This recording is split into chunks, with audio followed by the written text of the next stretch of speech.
Assalamualaikum warahmatullahi wabarakatuh. Waalaikumsalam warahmatullahi wabarakatuh. Alhamdulillah wassalatu wassalamu ala sayyidina Rasulillah sayyidina wa maulana Muhammad ibn Abdullah wa ala alihi wa sahbihi wa mawala. La hawla wa la quwwata illa billah, amma ba'du. Bapak-bapak, ibu-ibu, saudara-saudara kaum muslimin rahimakumullah. Rumah tangga bahagia menurut agama kita.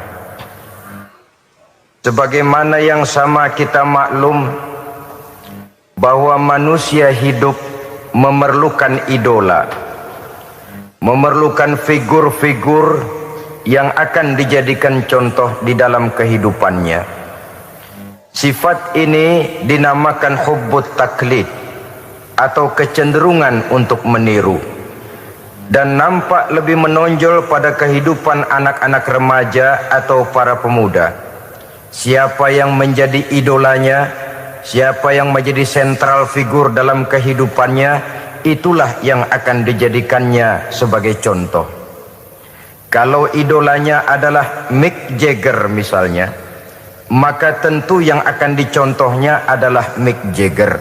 Mulai gaya rambutnya, gaya pakaiannya, sampai kepada gaya jalan dan hidupnya. Soal pantas atau tidak pantas urusan nomor 16. Yang penting nyontoh dulu. Inilah kecenderungan daripada manusia.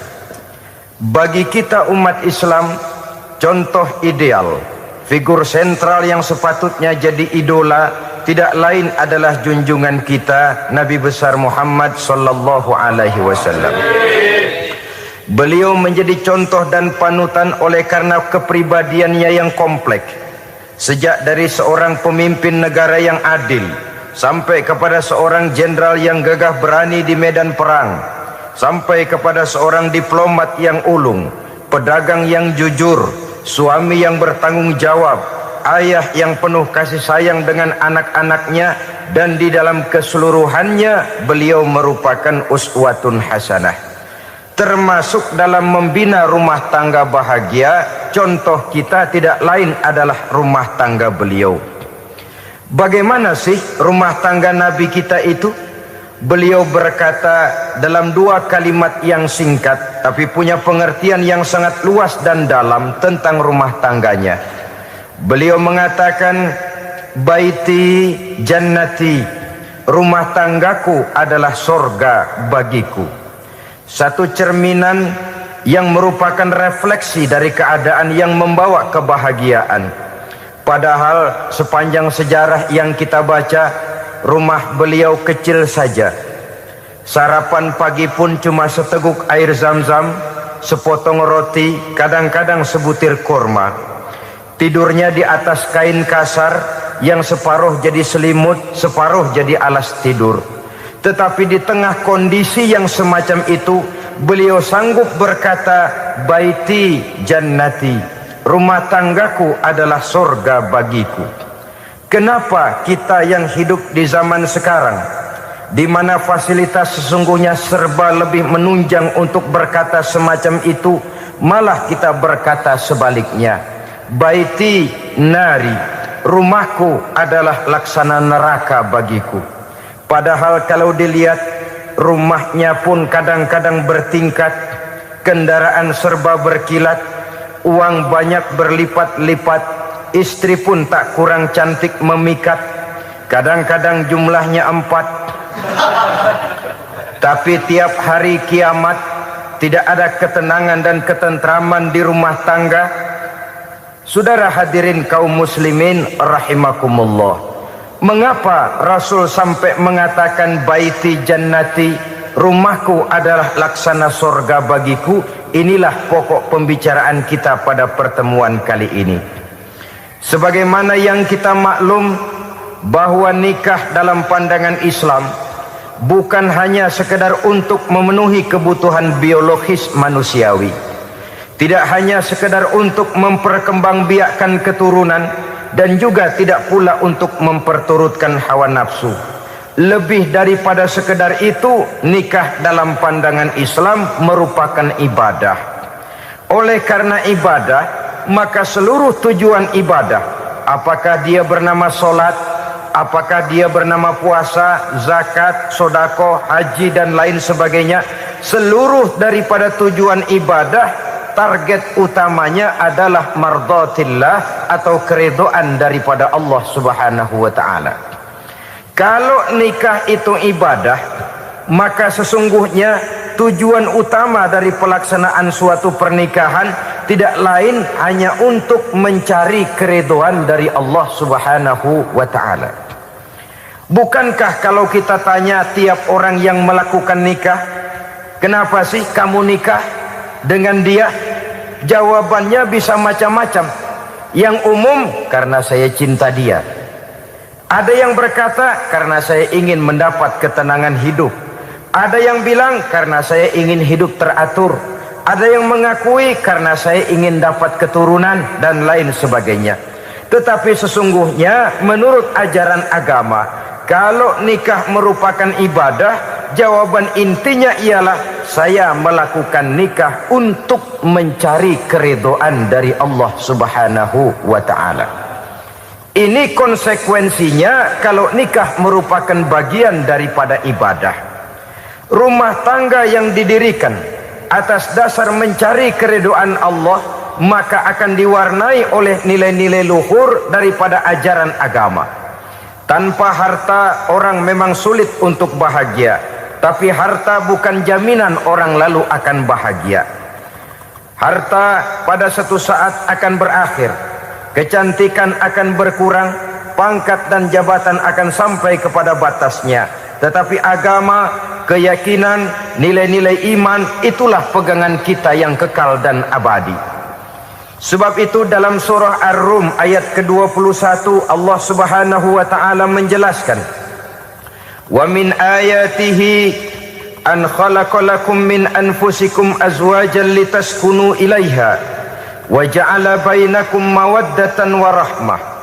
Dan di antara tanda-tanda kebesaran Allah, dijadikannya bagimu istri-istrimu dari diri kamu sendiri, litaskunu ilaiha, agar kamu bisa hidup tenang bersamanya, wa ja'ala bainakum mawaddatan wa rahmah, dan dijadikannya di antara kamu rasa cinta dan kasih sayang. Umumnya pernikahan terjadi karena mawaddatan wa rahmah ini, cinta dan kasih sayang. Atas dua dasar itulah rumah tangga didirikan orang. Atas dasar itulah seorang laki-laki dan seorang perempuan memadu janji untuk membagi suka dan duka dalam hidup ini secara bersama-sama. Namun kalau kita renungi ayat ini, Allah tidak hanya menjadikan cinta, tapi Allah juga menjadikan kasih sayang. Apa bedanya cinta dan kasih sayang? Apa bedanya mawaddatan warahmah ini? Saudara, mawaddah yang artinya cinta, itu sasarannya biasanya adalah jasmani, kecenderungan biologis.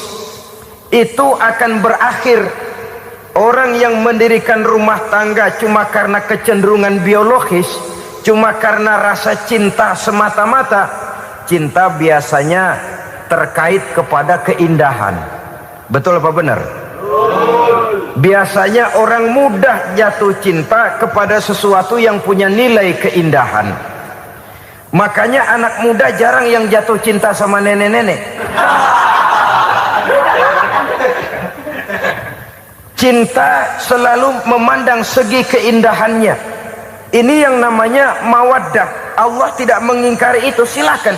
Bahwa manusia secara naluri senang kepada serba keindahan, wajar-wajar saja.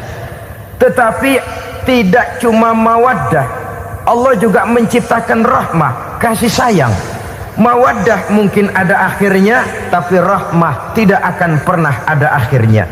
Kalau mawaddah adalah berkecenderungan kepada biologis, jasmaniah, maka rahmah kecenderungan kepada nilai-nilai rohani, kepribadian, kejiwaan dan lain sebagainya. Dikala pernikahan di bawah umur 40 tahun mungkin masih banyak mawaddahnya, rasa cintanya. Tapi 40 bahkan 50 tahun ke atas, rasanya orang berumah tangga kalau sudah 50 tahun ke atas itu lebih banyak kasih sayangnya ketimbang cinta-cintaannya. Kalau satu rumah tangga hanya didirikan atas dasar mawaddah saja, atas dasar cinta saja, padahal cinta itu terpaut kepada hal-hal keindahan, keindahan satu saat akan menurun. Ya tentu sebagaimana yang kita maklum bersama-sama, belum punya anak memang cantik. Sudah punya anak, kecantikan mulai menurun. Punya anak 2, kulit mulai mengkerut. Punya anak 3, onderdil mulai dol. Punya anak 4, apalagi tidak pandai merawat diri, persis dompet tanggung bulan. Kalau rumah tangga didasarkan kepada rupa yang cantik saja, cinta akan bisa berpindah, paling tidak akan berkurang nilainya. Sebab itu Allah tidak hanya menyediakan mawaddah warahmah, dijadikannya di hatimu itu tidak cuma sekedar cinta, tapi juga kasih sayang. Nah, kasih sayang inilah apabila berakar dan berurat dari nilai-nilai keagamaan yang akan menopang jalinan rumah tangga bahagia, mengukuhkan usaha untuk mencapai mardhatillah atau keridhaan daripada Allah Subhanahu wa taala. Dengan demikian, berumah tangga bukan tujuan. Ini kalau kita lihat dari segi agama. Berumah tangga cuma alat untuk mencapai mardhatillah, keridhaan daripada Allah. Seorang suami yang pergi pagi pulang sore peras keringat banting tulang mencari nafkah untuk menghidupi keluarganya, kalau niatnya untuk mardhatillah maka pergi usahanya adalah ibadah. Sementara si suami pergi berusaha, istri di rumah mendoakan suaminya, itu juga merupakan bagian daripada ibadah. Marilah kita biasakan membina satu rumah tangga untuk mencapai keridhaan daripada Allah Subhanahu wa taala. Ini motif dasarnya. Karena itu Rasul Anas bin Malik pernah bercerita, bertahun-tahun saya membantu di rumah tangga Rasul. Selama tahun-tahun yang panjang saya membantu di rumah tangga beliau itu, kata Anas bin Malik, belum pernah kok saya mendengar kata-kata kasar, keras, membentak-bentak. Belum pernah saya melihat ada piring terbang, sandal melayang, ada penggorengan nitir di atas. Belum pernah, padahal tahun-tahun yang panjang sudah saya lalui. Itu rumah tangga Rasul. Istrinya lebih dari satu, tapi tenang, ayem, adem. Walaupun gosip selalu ada. Ini loh ya, namanya hidup berumah tangga. Jangankan rumah tangga kita manusia biasa, rumah tangga Rasul pun tidak luput dari gosip yang kita kenal dengan hadisul ifki itu. Itu sampai tercatat dalam sejarah. Tetapi yang jelas, dengan istri yang lebih dari satu, rumah tangganya tenang, tentram, adem. Kita di rumah tangga istri satu, seminggu 7 hari, berantemnya 6 hari. Cuma 1 hari gencatan senjata. Saudara hadirin yang saya muliakan, kalau tujuan rumah tangga adalah mardhatillah, apa ciri dari suami istri yang menegakkan rumah tangga untuk mencapai ridho Allah itu? Pertama, sepasang suami istri yang membina rumah tangga semata-mata untuk mencapai keridhaan Allah, cirinya yang pertama, bersyukur apabila beroleh nikmat. Ini ciri yang pertama. Bersyukur kepada Allah, kepada sesama berterima kasih. Suami berterima kasih kepada istri, bertahun-tahun didampingi hidupnya, dicucinya pakaiannya, dimasaknya makanannya. Tidak istri mengeluh walau hidup lebih banyak kurangnya daripada cukupnya. Suami pandai berterima kasih kepada istrinya. Sementara istri pun bisa berterima kasih kepada suaminya. Bertahun-tahun suami peras keringat, banting tulang mencari nafkah. menjadi palang dada terdepan apabila ada masalah-masalah yang besar. Kedua-duanya lalu punya timbangan. Nah inilah ya, saya pesan kepada suami, kepada para suami, kepada para istri, supaya di rumah ada timbangan. Perlunya apa?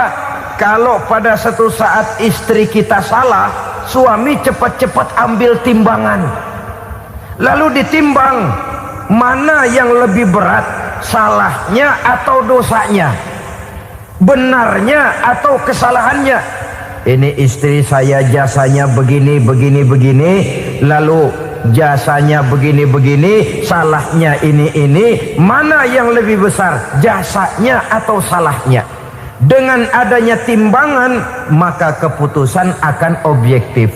Tapi kalau timbangannya emosi, salah sedikit saja sudah main bentak, main usir, akhirnya keputusan akan mendatangkan kerugian.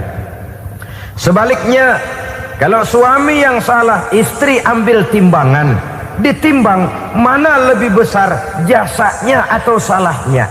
Jangan sampai nanti terjadi pepatah, panas setahun habis dihapus oleh hujan satu hari. Jasa istri yang puluhan tahun hapus oleh kesalahannya yang sedikit, atau jasa suami yang bertahun-tahun hapus oleh kesalahannya yang sebenarnya tidak seberapa. Akibat apa itu terjadi? Karena tidak adanya timbangan. Dari rasa bersyukur dan dari rasa berterima kasih ini, saudara-saudara, akan timbullah sifat saling menghargai. Suami menghargai istri, istri pun menghargai suami. Istiqomah, dikasih uang 5.000 senyum, dikasih uang 500 senyum. Itu namanya istri yang pandai bersyukur. Kalau tidak, 5.000 nyengir, 500 manyun. Tahu manyun? Kayak bemok nyari setoran, monyong saja. Ada sikap istiqomah di dalam membina kehidupan berumah tangga ini. Lalu mengerti posisi suami, ini termasuk tanda berterima kasih. Suami saya itu kerjanya apa, golongannya apa, gajinya sebulan berapa. Atas dasar itu, lalu istri menjadi istri yang tahu diri. Walaupun suami harus menyenangkan istri, istri pun hendaknya nimbang, tahu batas kemampuan suami. Kemauan mungkin tidak terbatas, tapi kemampuan sangat terbatas. Kalau suami pegawai kecil, ya mintalah yang kecil-kecil. Kalau suami pegawai rendah, mintalah yang sesuai dengan kemampuannya. Jangan suami gajinya cuma 50.000 sebulan, istri menuntut minta dibeliin gelang yang kayak pelek becak. Tentu sudah overacting namanya. Saudara hadirin yang saya muliakan, kunci awalnya bersyukur kepada Allah. Kalau sudah bisa berterima kasih kepada manusia, hati ini akan mudah bersyukur kepada Allah. Rumah tangga yang pandai bersyukur, berapapun kecilnya nikmat, bukan kecilnya yang dia lihat, tapi karunia Allah yang dinilai. Sehingga dari rasa berterima kasih kepada manusia akan timbullah rasa syukur kehadirat Allah Subhanahu wa ta'ala. Itu yang sering diistilahkan orang, kalau dia punya mobil, dia berkata alhamdulillah kita punya mobil, tetangga kita cuman punya motor. Kalau dia punya motor, syukur kita punya motor, tetangga kita cuman punya sepeda, kemana-mana kekejek melulu. Kalau dia punya sepeda, alhamdulillah punya sepeda, tetangga kita sebelah nggak punya apa-apa, kemana jalan kaki saja. Kalau dia jalan kaki, alhamdulillah kita masih bisa jalan. Tetangga kita sebelah lumpuh bertahun-tahun nggak kemana-mana. Kalau dia lumpuh, alhamdulillah kita masih hidup. Tetangga kita kemarin mati nggak balik lagi.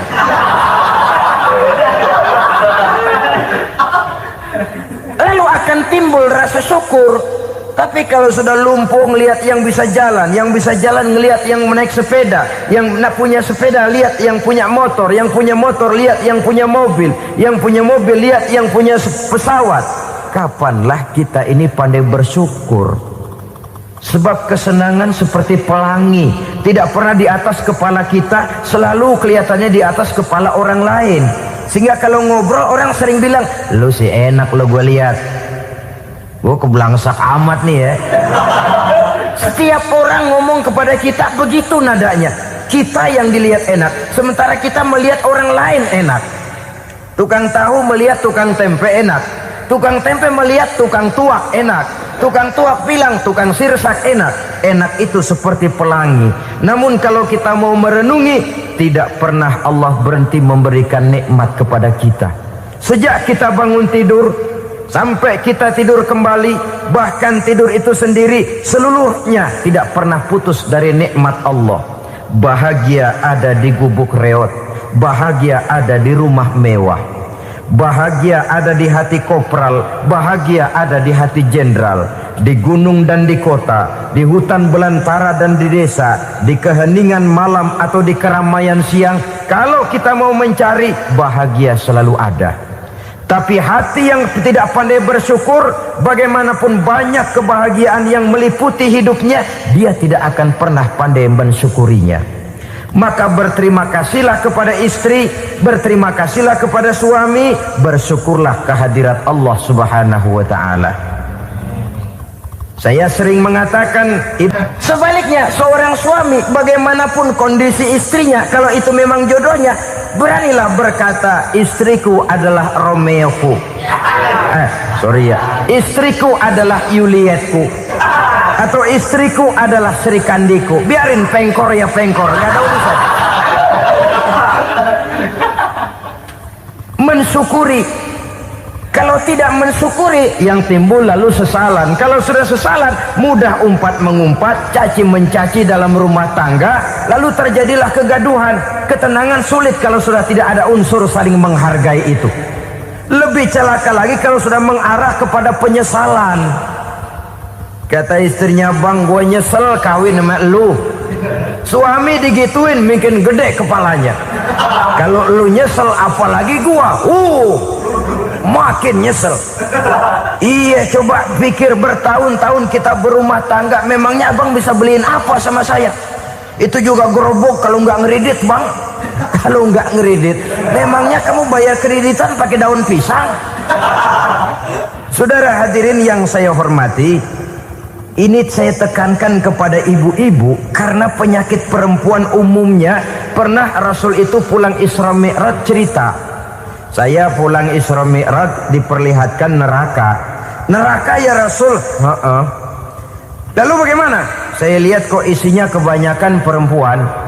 Perempuan. Laki juga tidak sedikit. Cuma kebanyakan kok perempuan. Apa perempuan tidak sholat ya Rasul? Sholat. Tidak puasa? Puasa. Tidak ngaji? Rajinan dia sama suaminya.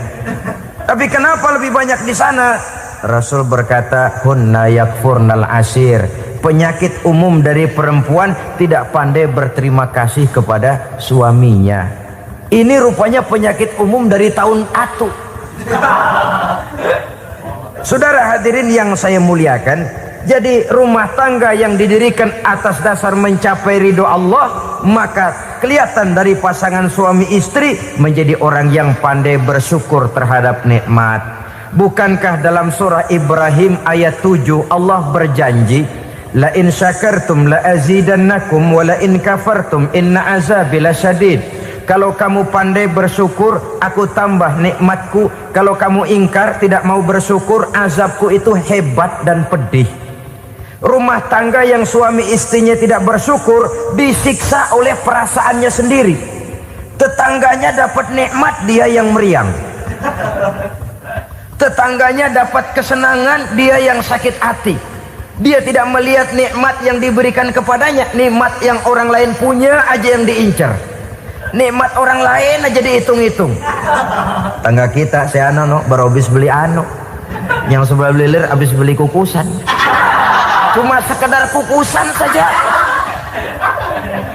Orang lain beli apa-apa jadi bahan diskusi di rumahnya. Orang lain saja yang diusut. Timbul dendam kesumatnya, timbul hasutnya. Dia tidak bersyukur dengan nikmat yang ada dalam rumah tangganya. isi rumah tangga semacam itu disiksa oleh perasaan hasutnya sendiri. Jauh dari kebahagiaan, kering hatinya, miskin jiwanya, merana batinnya. Kalau sudah ke sana, jauhlah rumah tangga dari pantulan sinar kebahagiaan.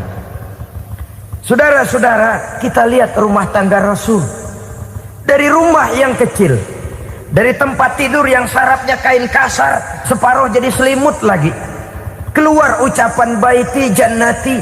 Kenapa? Beliau orang yang pandai bersyukur kepada Allah, bisa berterima kasih kepada istri-istrinya, dan istrinya pun pandai berterima kasih kepada Rasul dan bersyukur kehadirat Allah Subhanahu wa taala. Maka nikmat lalu bertambah.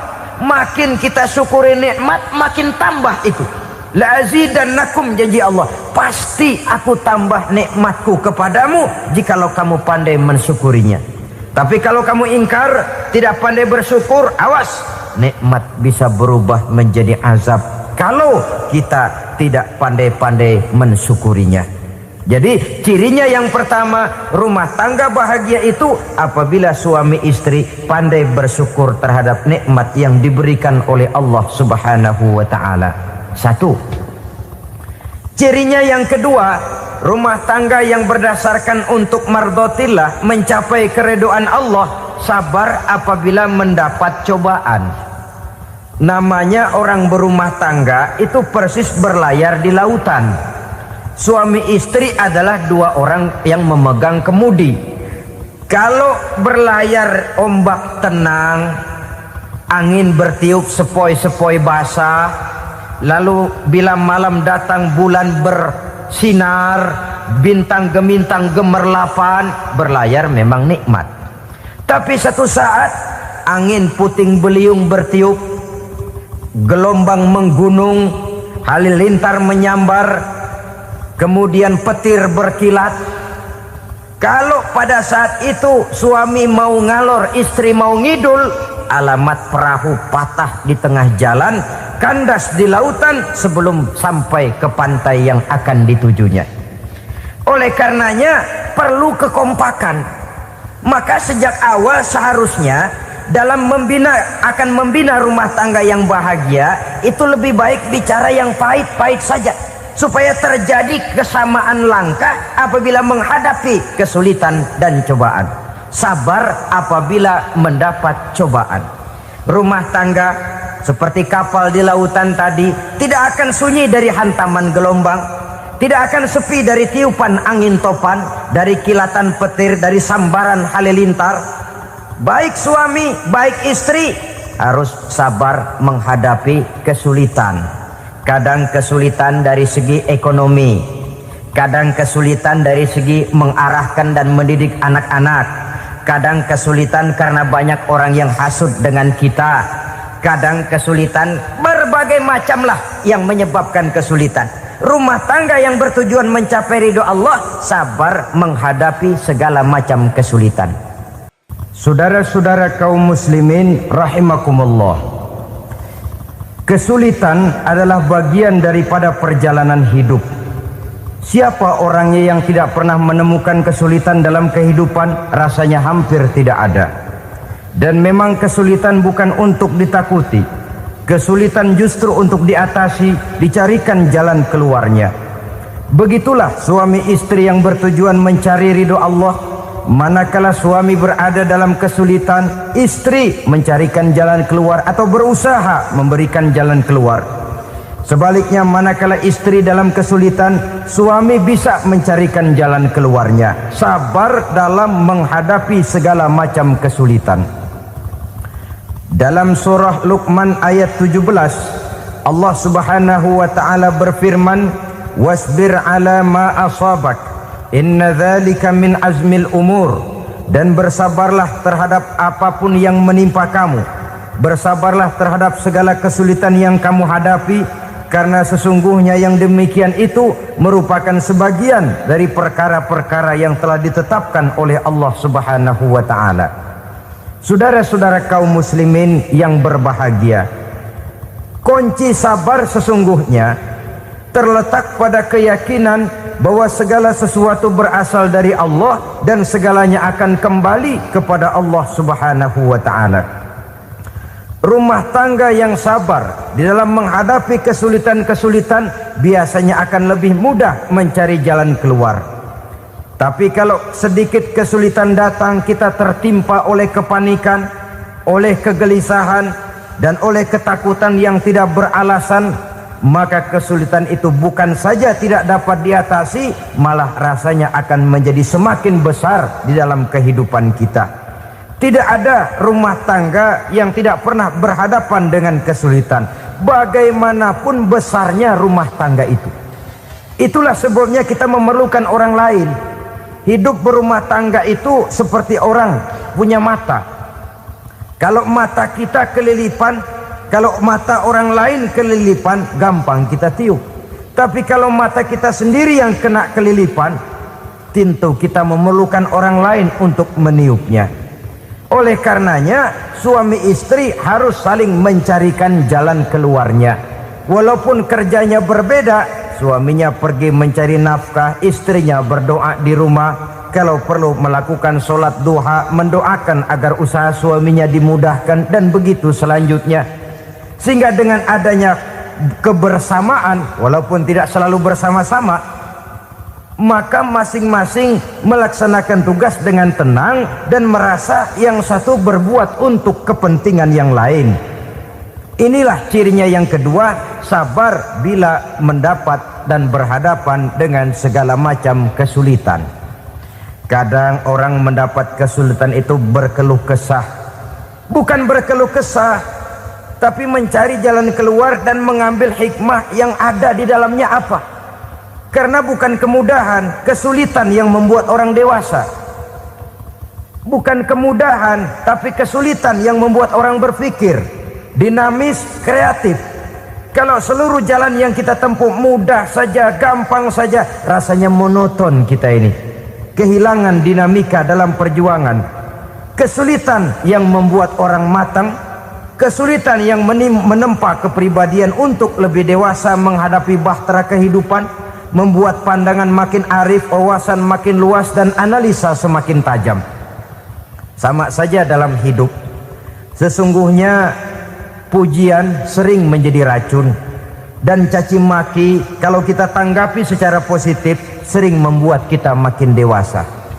Jarang orang berpikir kalau dipuji, tapi baru dia merenung dan mencari diri setelah dicaci maki dan dikritik habis-habisan. Walaupun watak umum manusia senang dipuji, marah kalau dicaci maki. Biasanya kalau ketemu cewek cakep, kita bilang, "Kamu cakep deh." Dia paling bilang, "Ah, abang bisa aja." Walaupun dia bilang, "Ah, abang bisa aja," hidungnya mah tetap mekar. Senang kalau dipuji, itu kecenderungan manusia. Marah kalau dicaci maki, marah kalau dikritik. Tapi sesungguhnya pujian sering jadi racun, caci maki sering jadi obat. Orang takut minum obat karena pahitnya, padahal efeknya itu akan lebih memberikan kesehatan kepadanya. Orang takut menghadapi kritik, orang takut dan tidak ingin dicaci maki, padahal itulah yang sesungguhnya menjadi cambuk kalau tidak dia salah tanggap, menjadi sugesti yang mendorong dia lebih maju lagi. Karena memang bukan pujian, tapi caci maki dan kritik yang membuat kita makin berpikir tajam. Jadi rumah tangga yang berhadapan dengan kesulitan demi kesulitan, biasanya kalau ditanggapi dengan sabar akan makin mengokohkan fondasi rumah tangga itu sendiri. Tapi kalau kesulitan dihadapi dengan tidak sabar, lalu mencari jalan pintas, kesulitan ekonomi, kebetulan istrinya cakep, istrinya disuruh ngojek. Dah lu ngojek aja deh, gua nungguin setoran dah. Suami tapak di rumah. Saudara hadirin yang saya muliakan, buat sepintas memang mendatangkan materi itu, mengatasi kesulitan ekonomi, tapi apakah bahagia? Walaupun rumah bisa jadi besar, perabotan bisa serba lebih lengkap dan ada, tapi apakah semuanya mendatangkan bahagia? Sementara suami kehilangan rasa cemburunya, dan dalam agama itu disebut dayus. Dayus, suami yang tidak punya rasa cemburu kepada istrinya. Dan orang dayus kayak begitu, haram mendapat bau sorga. Bau sorga saja tidak dapat, apalagi masuk ke dalamnya. Ya tapi juga jangan lantas mentang-mentang harus cemburu sama istri, overacting. Suaminya nawar sayuran, laki pulang ngomel, lu pacaran ya sama tukang sayur. Itu juga over, saudara-saudara. Kesulitan ekonomi diatasi dengan sabar. Sabar dalam arti berusaha dengan tidak mengambil jalan pintas, berusaha tetap berada di jalan yang diridhoi oleh Allah. Ini yang jadi problema ini rumah tangga sekarang ini, kesulitan ekonomi, di mana lapangan kerja sulit, di mana persaingan hidup tajam, sedangkan kita hidup ingin seperti orang lain. Kita mudah gelap mata, mudah picik pandangan, mudah sulit pertimbangan, lalu mengambil jalan pintas. Kadang menjual akidah, menjual keimanan. Kebetulan pendaringan kering, ada yang nawarin beras 3 liter sama supermi 2 bungkus. Hari Minggu diajak ke gereja mau. Itu iman kena beras 3 liter telap.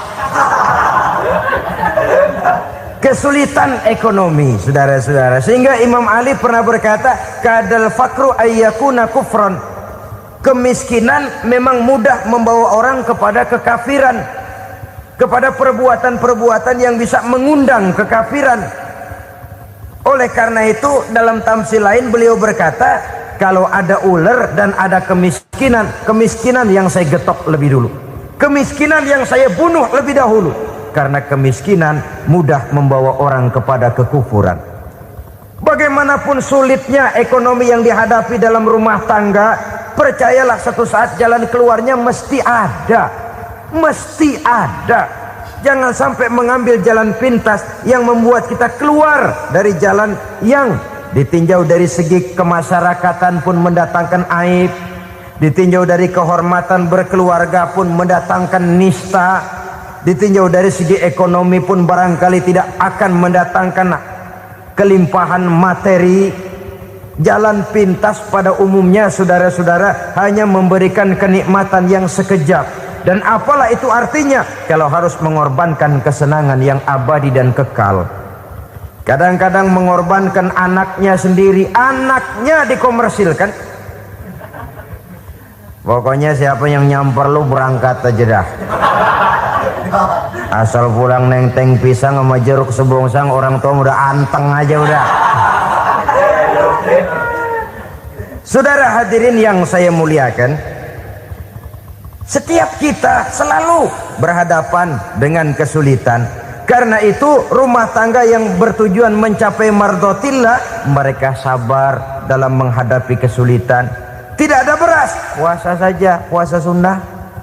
Puasa sunnah, lapar tapi ada pahalanya, daripada tidak puasa lalu ngegerundel. Brengsek Tuhan, gue sembahyang melulu lapar juga. Sudah lapar tidak berpahala. Bukankah Rasulullah sendiri kalau pulang ke rumah Aisyah lalu berkata, ya Humairah, ada makanan hari ini? Ada makanan yang enggak ada bang. Alhamdulillah, kalau begitu saya puasa. Pulang dari mana-mana perut lapar, mau makan tidak ada makanan, bukan marah, bukan ngamuk, puasa.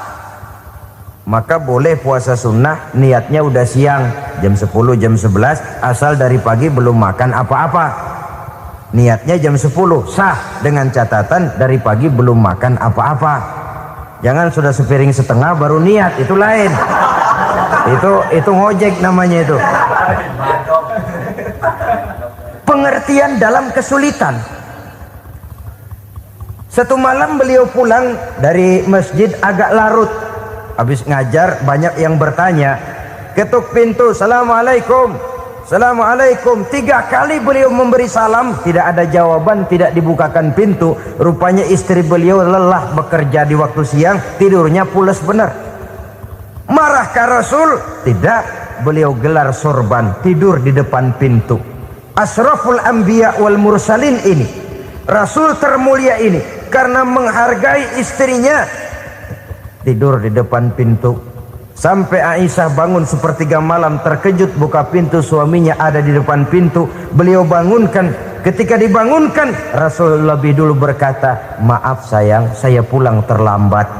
Sudah nggak dibukain pintu, tidur di depan, dibangunin, beliau duluan yang minta maaf.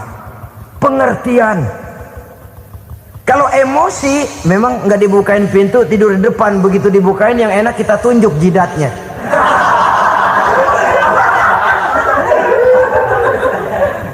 Saudara hadirin yang saya muliakan, kesulitan di dalam kehidupan merupakan bagian daripada kehidupan. Bukan untuk ditakuti, tapi untuk diatasi. Bukan untuk dihindarkan, tapi dicarikan jalan keluarnya. Hadapilah kesulitan dengan baik sangka kepada Allah, dengan lapang dada, dan dengan tetap bersabar menghadapinya. Kenapa? Karena tujuan kita mendirikan rumah tangga, mencapai ridho Allah.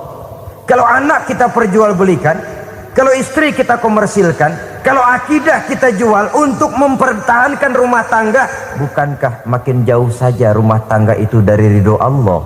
Ini tujuan utamanya. Yang ketiga, rumah tangga yang bertujuan mardotillah itu, suami istri yang merupakan fondasi di rumah tangga, suami sebagai pemimpin, istri sebagai pembina, selalu musyawarah dalam menyelesaikan persoalan. Walaupun istri ditakdirkan sebagai pemimpin dan suami sebagai pemimpin dan istri yang dipimpin, tapi agama menganjurkan musyawarah. Jangan mentang-mentang istri nyari duit, suami nyari duit, lalu menteleng. Segalanya mau diktator, segalanya mau sendiri. Rumah tangga yang bertujuan mencapai ridho Allah selalu didirikan atas dasar musyawarah. Sehingga apabila sesuatu itu dihasilkan dari suasana musyawarah, tidak akan melahirkan penyesalan di belakang hari. Kalau tidak berjalan menurut seleranya masing-masing, belakangan timbul penyesalan, akhirnya main salah menyalahkan. Kalau sudah saling salah menyalahkan, itu artinya sudah saling mengungkit kekurangan masing-masing. Akibatnya tidak ada lagi saling menghargai. Jadi dengan demikian musyawarah di dalam menyelesaikan persoalan. Menghadapi kesulitan ekonomi, musyawarah. Menghadapi kenakalan anak, musyawarah. Akan membeli ini dan itu, sebaiknya juga musyawarah. Kalau merupakan hasil musyawarah, maka saudara-saudara hasilnya pun akan dihadapi oleh bersama. Enak rasakan bersama, tidak enak rasakan bersama. Kenapa? Tadinya musyawarahnya bersama-sama juga. Lah kalau hasil sendirian, giliran enak mungkin yang satu mau ikut, giliran tidak enak yang satu nuding, gua kata juga apa? Kan begitu akibatnya kalau tidak berdasarkan musyawarah lebih dahulu. Maka insya Allah hasil musyawarah ini setidaknya tidak akan mendatangkan sesalan di belakang hari nantinya. Saudara-saudara kaum muslimin rahimakumullah, ciri yang keempat, sepasang suami istri yang bertujuan mencapai ridho Allah dalam upaya mencapai rumah tangga bahagia itu tawakal apabila mempunyai rencana. Tawakal berserah diri kepada Allah. Bukan berserah diri dalam artian mutlak yang mengarah kepada fatalism atau predestination. Kita sering mengartikan tawakal secara salah.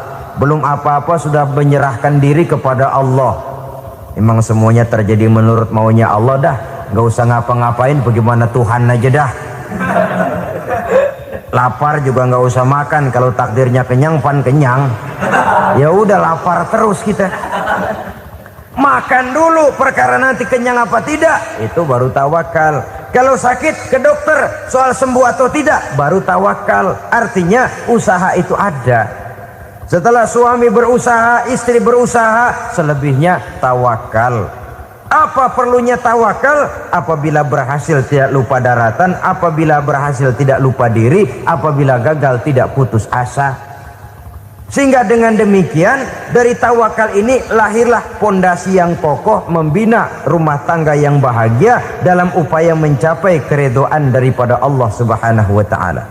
Apapun yang kita laksanakan di rumah tangga, tujuan intinya tetap untuk mencapai keridhaan Allah. Beli kendaraan untuk mencapai ridho Allah, lalu dipakai ngaji, dipakai ke masjid dan sebagainya. Beli peralatan rumah tangga untuk mencapai ridho Allah. Mendidik anak untuk mencapai ridho Allah.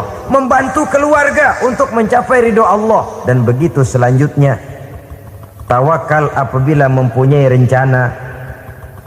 Kemudian cirinya yang kelima, suami istri yang bertujuan mencapai ridho Allah selalu mempererat silaturahmi. Sebab seperti sudah saya sampaikan pada pertemuan terdahulu, dalam berumah tangga itu ada orang tua, ada mertua. Itu cuma perbedaan istilah, tapi hakikatnya adalah sama. Jangan karena perbedaan istilah lalu menyebabkan kita berbeda sikap. Kalau sudah berbeda sikap, tentu akan melahirkan perasaan yang tidak simpatik. Sebaiknya suami istri kalau sudah berumah tangga, jadikanlah orang tua tempat cerita yang enak saja.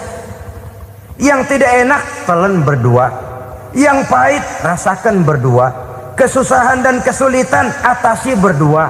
Giliran enak ngomong sama orang tua, giliran senang cerita sama mertua. Sekarang kan kita balik, kalau lagi senang duitnya banyak, anteng di rumah, kalem aja. Tapi lalu waktu susah, Pak, waktu susah, Ma, cerita kepada orang tuanya, cerita kepada mertuanya. Lalu kapan kita mau menyenangkan orang tua? Sudahlah mereka susah mendidik kita di waktu kecil, membesarkan kita, melakukan segala macam pengorbanan. Demi setelah kita berumah tangga, kesulitan rumah tangga kita tumpahkan juga kepada mereka. Pererat silaturahmi dan usahakan agar seluruh keluarga hanya menjadi tempat kita cerita yang enak-enak saja. Istilah sehari-harinya, kalau di rumah kita makan sama sayur bayam, keluar rumah diem, malah seluitan. Tetangga tanya, lu makan kayaknya enak banget apa sih? Daging ayam.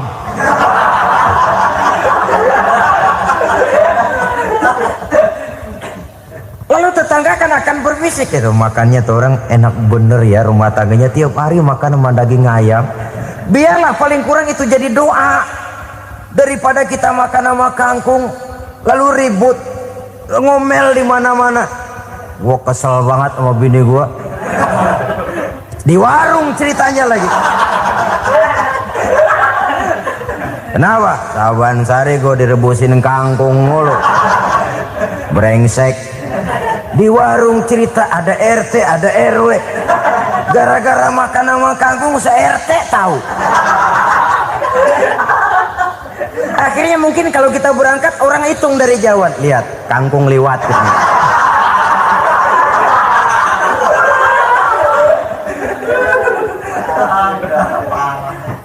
Bisa menjaga yang disebut security informasi, rahasia rumah tangga.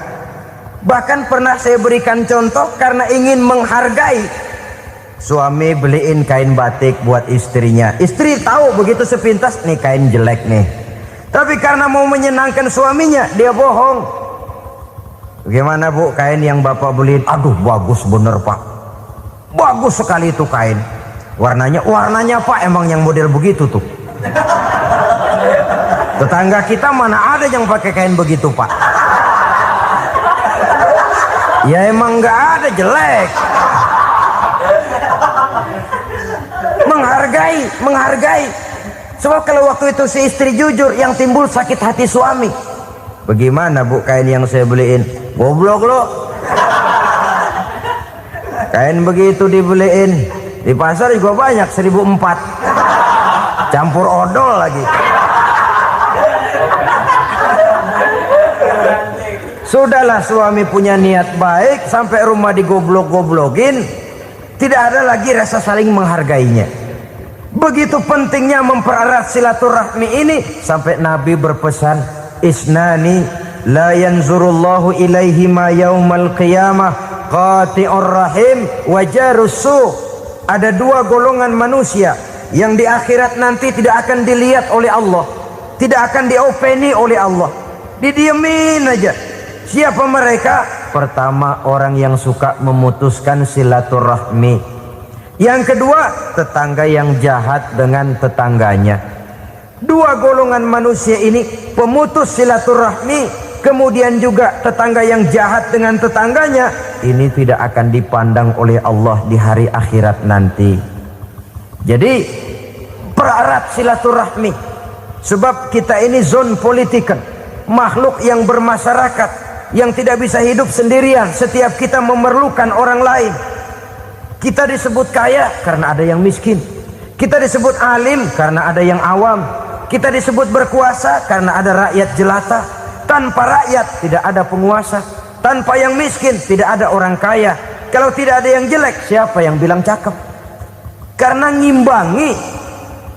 Saudara hadirin, atas dasar ini mestinya kita selalu bersyukur dalam segala posisi, tidak lalu salah terima kepada karunia yang diberikan Allah kepada kita. Saudara hadirin yang saya hormati, pererat silaturahmi, jadikan orang-orang tua kita tempat kita cerita yang enak-enak saja.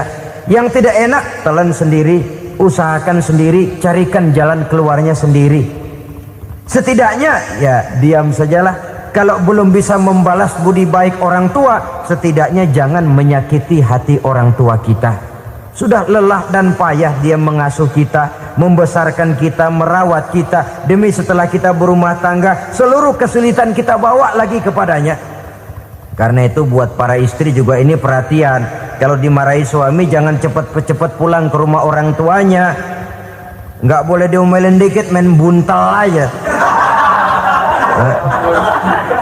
Gua pulang dah. Pulang. Sampai sana cerita habis-habisan, dikucek kejelekan suaminya. Nanti 2-3 hari balik aja lagi. Kan nggak lucu jadinya. Saudara hadirin, begitu juga suami. Mencaci maki habis istrinya, 2-3 hari baik aja lagi. Konyol, istrinya sudah dicaci maki habis-habisan, dijeleki leluhur-leluhurnya, 2-3 hari baik lagi, mesraan lagi. Kata bininya dalam hati, gua lu jelekin juga, lu pakai juga, payah.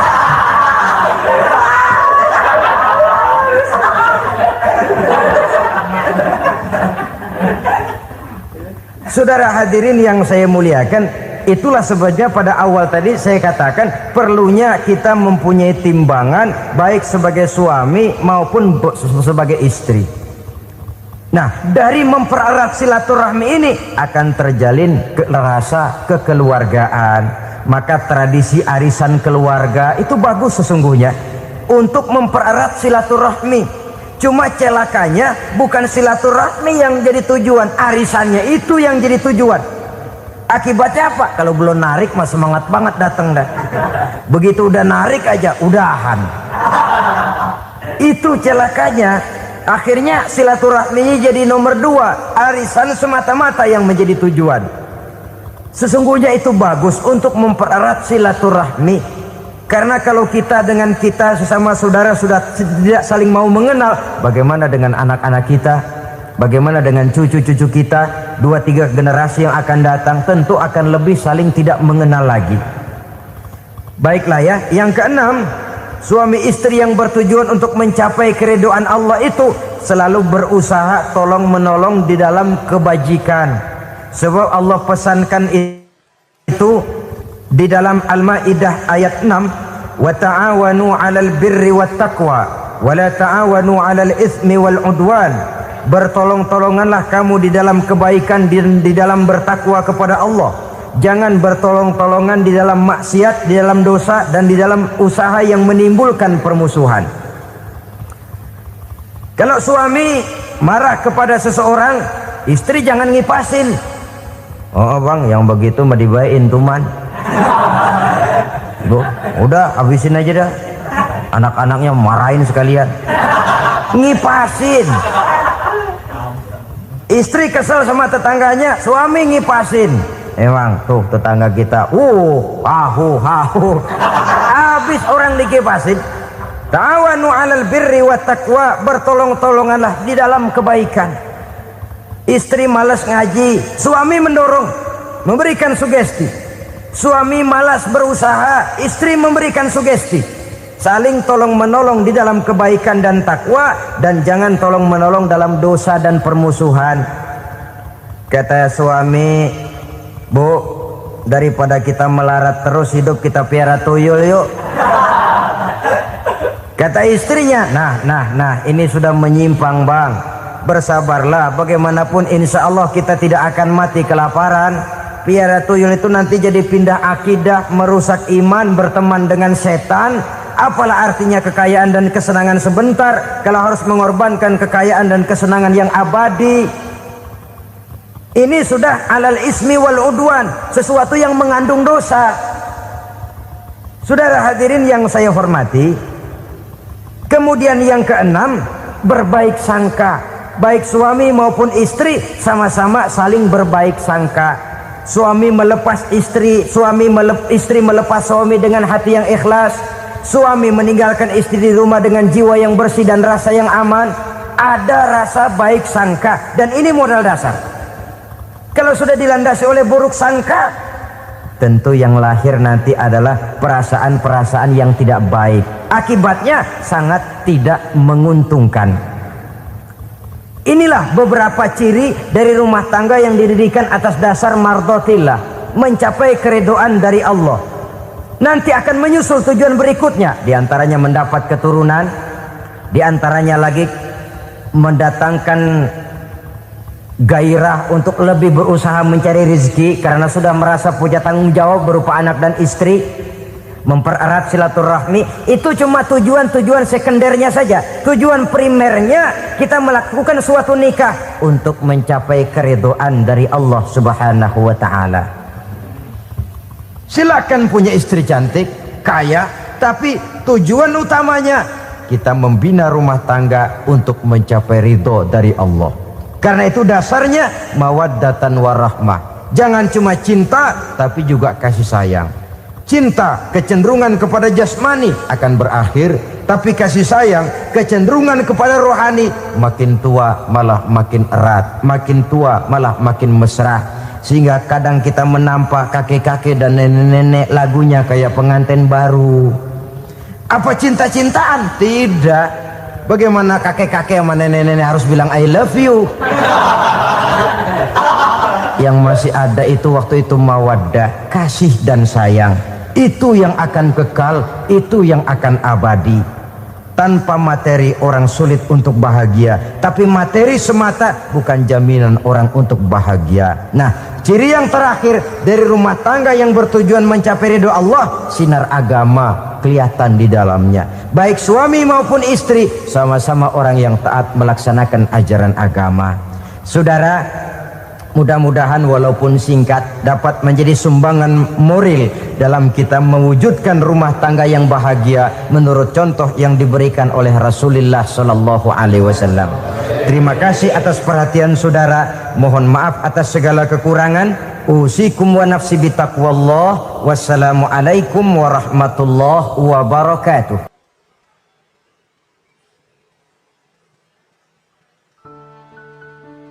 Assalamualaikum warahmatullahi wabarakatuh.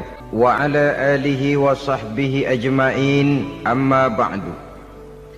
Saudara-saudara kaum muslimin rahimakumullah, salah satu dari misi Islam ialah mengangkat harkat dan martabat manusia yang sebelumnya dibedakan oleh warna kulit, oleh suku bangsa dan bahasa.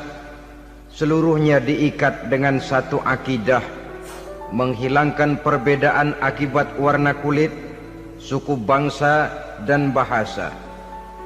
Termasuk dalam upaya itu betapa Islam telah mengangkat harkat dan martabat kaum wanita. Maka pada pertemuan kali ini kita akan membicarakan tentang peranan wanita sepanjang pandangan agama. Sebelum Islam datang, nasib perempuan nyaris hanya berputar di segitiga saja. Dapur, sumur, kasur. Kasur, sumur, dapur. Seolah-olah wanita terpaut dengan 3 itu tadi. Seolah-olah wanita tidak bisa berbuat lebih banyak daripada itu. Bahkan di tengah masyarakat jahiliyah, bayi perempuan mendatangkan aib sehingga mereka lalu dikubur hidup-hidup. Maka datang Islam dengan tegas mencanangkan satu revolusi yang mengangkat harkat dan martabat kaum wanita. Nabi bersabda, "An-nisa'u imadul bilad, iza saluhat saluhal bilad, wa iza fasadat fasadal bilad." Wanita adalah tiang negara. Jikalau baik wanita, baiklah negara. Jikalau rusak wanita, hancurlah negara. Dalam berbagai ayat Al-Quranul Karim menjelaskan tentang wanita dan peranannya. Al-Quran bercerita tentang Siti Hawa. Al-Quran bercerita tentang anak perempuan Nabi Adam, Iklimah dan Labuda, yang menyebabkan Habil dan Qabil saling berbunuh-bunuhan. Al-Quran menceritakan bagaimana ibunya Nabi Musa mendapat wahyu untuk menghanyutkan anaknya di hilir sungai Nil. Al-Quran bercerita tentang Siti Maryam, ibu daripada Nabi Isa. Al-Quran bercerita tentang 2 putri Nabi Yusuf, yang akhirnya salah satunya menjadi istri daripada Nabi Musa. Pun Al-Quran bercerita tentang Ratu Balkis, seorang wanita yang menjadi penguasa di negeri Sabah, yang demikian besar pengaruhnya dan wawasannya. Dan banyak lagi Al-Quran menceritakan keadaan kaum wanita, sampai-sampai dalam Al-Quran ada satu surah yang dinamakan surah An-Nisa. Ini seluruhnya berarti bahwa Al-Quran telah menempatkan kaum wanita dalam satu posisi yang mulia dan terpuji. Al-Quran memberikan emansipasi, bahwa wanita berhak mengejar kemajuan sebagaimana halnya kaum laki-laki. Tetapi sungguh pun demikian, Al-Quran tetap memberikan batasan-batasan sepanjang emansipasi itu tidak bertentangan dengan kodrat kewanitaan itu sendiri. Kalau persamaan dan kemajuan, kalau emansipasi dan hak asasi sudah tidak sesuai lagi dengan kodrat kewanitaan, pada akhirnya bukan mengangkat harkat dan martabat kaum wanita, justru malah merendahkan derajat dan martabat kaum wanita itu sendiri. Seperti sebagian besar wanita ini, mereka berteriak menuntut tentang persamaan hak, tapi mereka melupa apa batasan daripada persamaan hak itu sendiri. Sesungguhnya Islam dengan segala konsepsinya yang mengangkat martabat kaum wanita itu, memberikan keleluasaan kepada kaum wanita untuk maju bersama laki-laki sepanjang tidak menginjak-injak kodrat kewanitaan itu sendiri. Kalau sudah sampai kepada menginjak kodrat kewanitaan, maka akan merendahkan martabat kaum wanita. Sebab apa? Secara fisik dan psikis, agaknya memang laki-laki sudah ditakdirkan oleh Allah untuk menjadi pembimbing bagi kaum wanita. Walaupun tidak tertutup kemungkinan wanita tampil sebagai pemimpin, tetapi dari segi fisik biologis misalnya, laki-laki itu diciptakan kekar, kuat untuk memikul dan melaksanakan tugas-tugas yang berat. Sedangkan perempuan pada umumnya adalah lembut, ayu, lemot, denok, geboy, dan lain sebagainya. Maka kalau kita baca sejarah, Allah itu belum pernah mengutus rasul perempuan. Semua rasul laki-laki. Sebab apa? Secara fisik biologis tugas kerasulan lebih dimungkinkan oleh seorang laki-laki. Tugas rasul itu berat. Kadang-kadang perang, dicaci maki, berhadapan dengan ujung tombak, ujung pedang dan lain sebagainya. Makanya seluruh rasul laki-laki, dan Allah belum pernah mengutus rasul perempuan. Dari segi lain, perempuan itu banyak terhalang untuk melaksanakan ajaran agama. Misalnya 1 minggu dalam sebulan perempuan itu terkena cuti khusus, mengalami masa menstruasi, tidak sholat, tidak puasa, tidak melaksanakan ajaran agama yang tidak dibolehkan pada saat menstruasi itu. Kalau ada rasul perempuan, lalu saat malaikat akan menyampaikan wahyu, kebetulan rasulnya sedang wah, itu bisa balik-balik lagi malaikat Jibril ke langit itu. Mau turun nyampein wahyu, balik lagi ke atas, ditegur, kenapa balik lagi Jibril? Rasulnya lagi head.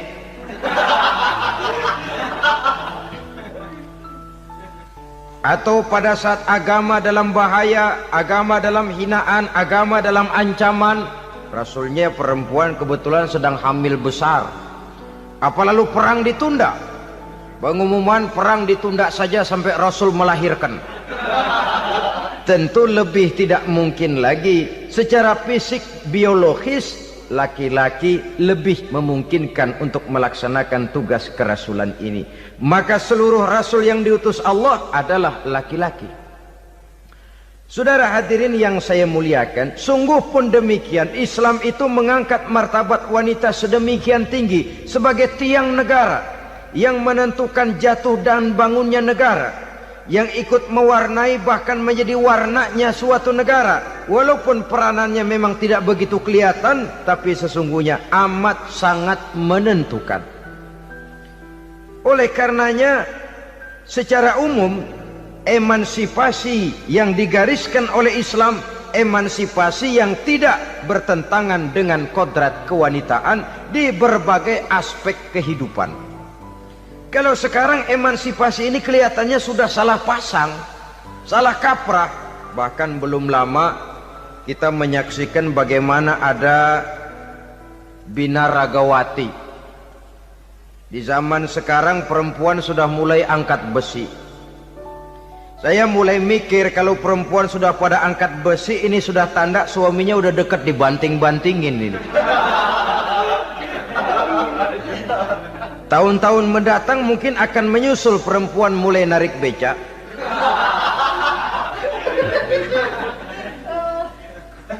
Nampaknya kan sudah tidak lagi mengindahkan kodratnya sebagai wanita. Ada olahraga yang hanya pantas dikerjakan oleh laki-laki. Oleh karena itu pada kesempatan ini kita akan mencoba melihat peranan wanita dari berbagai dimensinya. Yang pertama, peranan wanita sebagai istri. Adalah Rasul memilih istri pertamanya Sayyidatuna Khadijah radhiyallahu anha. Kalau pilihan utama beliau pertama kali nikah dengan Siti Khadijah, jelas itu pilihannya bukan karena kecantikan. Kenapa? Beliau nikahi Siti Khadijah dalam usia 40 tahun Khadijah dan 25 tahun Rasul. Statusnya janda pula. Kalau beliau seorang pemburu kembang, pemburu bunga, kenapa mesti nikah dengan janda berumur 40 tahun? Sedangkan beliau waktu itu masih berumur 25 tahun. Apa sasaran utamanya?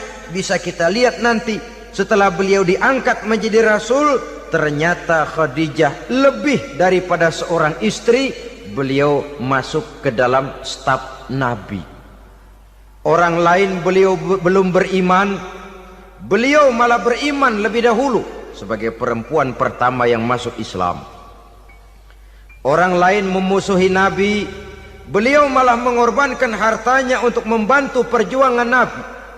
Istri setia semacam ini dengan peranannya sebagai istri yang sedemikian rupa, memberikan andil yang sangat besar bagi kesuksesan dan keberhasilan seorang suami. Sebaliknya, seorang istri bisa mempengaruhi suaminya. Seorang suami yang jujur, polos, lugu, sederhana bisa jadi koruptor ulung kalau didorong-dorong oleh istrinya. Seorang istri Pak Lurah memang tidak ikut mengatur kelurahan, tapi dia bisa mewarnai suaminya. Seorang istri gubernur memang tidak ikut mengatur provinsi, tapi dia bisa mewarnai suaminya. Sepanjang warnanya positif, tentu sangat baik dan sangat diharapkan. Tetapi kalau warnanya negatif, kiamatlah akibatnya umat ini. Oleh sebab itu, peran pertama dari kaum wanita sesungguhnya adalah sebagai istri yang mendampingi suami untuk mengolah dan melaksanakan tugas-tugas besar.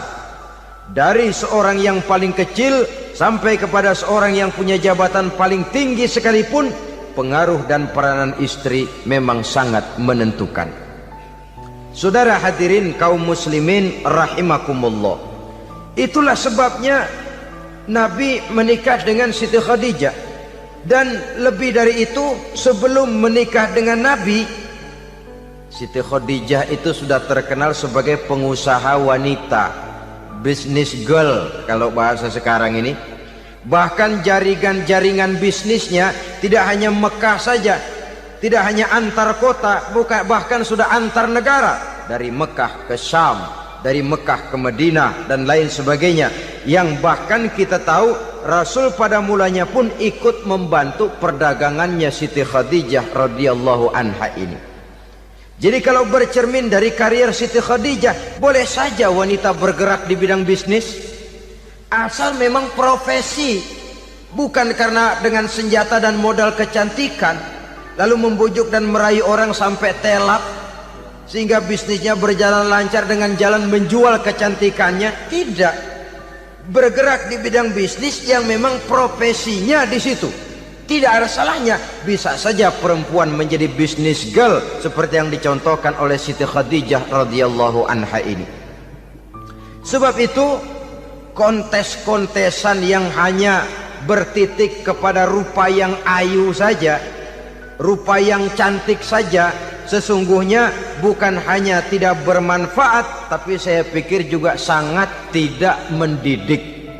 Yang mengajar anak-anak remaja putri kita untuk berlomba-lomba hidup dalam kepalsuan. Alis mata palsu, hidung pesek dimancungin palsu, operasi plastik. Alis matanya dikerik, bikin yang palsu. Tai lalat lagi bikin yang palsu. Gincu bibir dimerahin, palsu. Seluruhnya hidup dalam kepalsuan. Akan lebih baik kalau kita ini misalnya mengadakan kontes yang menitik beratkan kepada ketinggian IQ, kecerdasan, kemampuan, skill, keahlian dan kemampuan. Tidak hanya dititik beratkan kepada rupa yang ayu dan cantik semata-mata. Sebab di samping manfaatnya diragukan, juga sangat tidak mendidik buat generasi yang akan datang. Terutama ibu-ibu, peran utama wanita sesungguhnya adalah sebagai istri mendampingi suami dalam melaksanakan tugas-tugas besar. Satu hari, serombongan ibu-ibu pernah datang menghadap Rasul mengajukan satu resolusi, protes kalau bahasa kita sekarang. Ya Rasul, ada apa bu? Kalau laki-laki sih enak. Enak bagaimana? Iya, kalau orang laki-laki sholat, perempuan sholat. Laki-laki puasa, perempuan puasa. Laki-laki pergi haji, perempuan pergi haji. Laki-laki menuntut ilmu, perempuan bisa menuntut ilmu. Tapi kalau laki-laki pergi jihad, perang membela agama, kami perempuan tidak bisa ikut jihad perang di medan pertempuran. Padahal pahala jihad sangat besar dan kami ingin mendapat pahala jihad. Tidak adil kalau begini ya Rasul, izinkan kami pergi jihad. Ini perempuan di zaman Rasul, kalau ada kebaikan tidak bisa ikut, rasanya rugi bukan main, lalu protes. Apa jawab Rasul? Beliau senyum. Ibu-ibu jangan khawatir, walaupun ibu-ibu tidak maju ke medan perang, ada ibadah yang pahalanya sama dengan pahala jihad itu. Apa ya Rasul? Beliau menjawab, jihadukunna fi baitikunna. Jihadnya ibu-ibu, jihadnya kaum wanita adalah di rumah tangganya sebagai istri. Memasak makanan suaminya, mencuci pakaian istrinya, mengasuh, merawat dan membesarkan anak-anaknya, itu seluruhnya bagian daripada ibadah yang pahalanya tidak kurang dengan pahala jihad. Kenapa? Al-Quran itu memberikan sesuatu sesuai dengan kedudukannya. Kalau perempuan pergi perang jihad membela agama, musuhnya laki semua, kayak apa perangnya? Itu musuhnya bisa nggak mau pakai pedang, perangnya udah gulat aja udah. Sehingga Rasul lalu memberikan satu jalan keluar yang membuat wanita-wanita itu lega. Jihadukunna fi baitikunna. Ibu-ibu sih tidak usah khawatir, jihad ibu adalah di rumah tangga ibu-ibu semua. Sejak bangun tidur sampai tidur kembali, nyaris kaum ibu itu 24 jam pekerjaannya. Sebagai istri, dia melaksanakan jihad di rumah tangganya. Peranan wanita yang pertama adalah sebagai istri, yang walaupun tidak kelihatan dan menonjol seperti halnya laki-laki, tapi sangat mewarnai, bahkan menjadi warna dari tugas apapun yang dihadapi oleh suaminya. Dulu ada seorang orator, kalau pidato hebat bukan main. Kalau dia bernada gembira, semua orang senyum. Kalau dia bercerita tentang sesuatu yang sedih, satu masjid orang nangis. Orang tanya kepadanya, Pak, bisa pidato begitu hebat, siapa yang bikin? Ya saya sendiri. Istrinya dari belakang bilang, tidak, yang bikin pidatonya hebat saya. Kata suaminya, mana bisa, saya, kata istrinya. Kalau saudara tidak percaya, tunggu Jumat depan, dia khutbah Jumat, saya akan bikin khutbahnya tidak hebat, kata istrinya. Sudah hari Rebo, siap-siap mau bikin konsep khutbah, baru mau nulis, datang istrinya, Bang, tolong pegangin anak, saya mau ke warung. Mau bikin konsep lagi, kata istrinya, Bang, tolong ini, tolong itu, tolong ini. Sampai mau berangkat khutbah Jumat, khutbah belum selesai dibikin. Begitu naik mimbar, kehabisan bahan. Sudah 10 menit masih ama ba'du. Ini yang dengar heran, ini orang kok bicaranya bisa cuma amat sama badu saja. Di situ kelihatan saudara-saudara betapa peran serta istri yang walaupun tidak kelihatan oleh pandangan mata yang zahir, tapi teramat sangat menentukan. Sekali lagi, tidak ada seorang suami bisa sukses jadi apapun dia tanpa peran serta istrinya di rumah. Tidak ada kemajuan yang bisa diperoleh kalau tidak karena peran serta istrinya di rumah. Tidak ada kesuksesan yang bisa diraih tanpa keikutsertaan daripada istrinya di rumah. Walaupun suaminya yang dikenal orang, suaminya yang dipuji orang, suaminya yang disanjung orang, bagian besar tetaplah saham dan andil daripada istrinya yang di rumah itu. Ini makna an-nisa imadul bilad. Wanita adalah tiang negara. Jikalau baik wanita, baik negara. Jikalau rusak wanita, hancur negara. Karena wanita, negeri Sabah menjadi terkenal, tentram, aman, wawasan politiknya luas. Seorang semacam Cleopatra bisa menaklukkan Julius Caesar. Dan begitu selanjutnya. Banyak cerita-cerita betapa wanita yang berperan di belakang layar ini bahkan bisa menggoyangkan negara. Bahkan yang paling dekat saja contoh dengan kita, Senator Gary Hart. Saudara masih dengar tentu itu. Betapa harus terpaksa mengundurkan diri dari pencalonan presiden Amerika karena kasusnya dengan Donna Rice itu, dengan hostess itu. Betapa di sini seorang perempuan atau seorang wanita sanggup membongkar seseorang yang punya masa depan ceria untuk menuju kursi kepresidenan dari suatu negara adidaya seperti Amerika, bisa gagal berantakan karena skandalnya itu. Apa penyebabnya? Wanita. Tapi wanita juga bisa menyebabkan menjadi cambuk majunya laki-laki. Wanita juga bisa menghancurkan dan mengubur laki-laki. Saudara hadirin yang saya muliakan, ia memang kelihatannya makhluk yang lemah, tapi di balik kelemahannya itu sesungguhnya dia bisa menelan laki-laki yang bagaimanapun besarnya. Saudara-saudara kaum muslimin rahimakumullah, terutama ibu-ibu yang saya hormati, jadi peranan yang pertama wanita sebagai seorang istri. Yang kedua, wanita sebagai ibu. Ini juga sangat besar pengaruhnya dalam membentuk generasi masa yang akan datang. Bapak, oleh karena kesibukan tugasnya, tentu lebih banyak di luar rumah. Yang nyaris 24 jam di rumah itu ibu.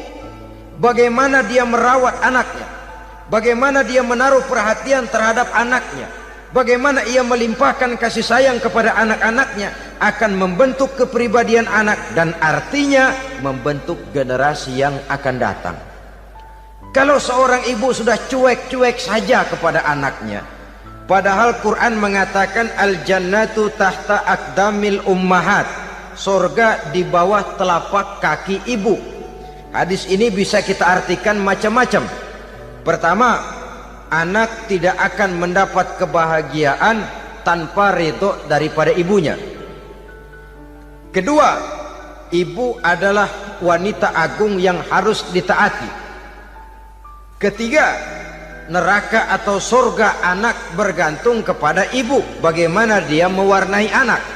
Kalau ibunya cuek-cuek saja sama anaknya, dan sering jadi contoh klasik, kalau anak ayamnya beduk maghrib belum pulang, satu RT dicariin, hansip diundang, kalau perlu dan ramil dilaporin.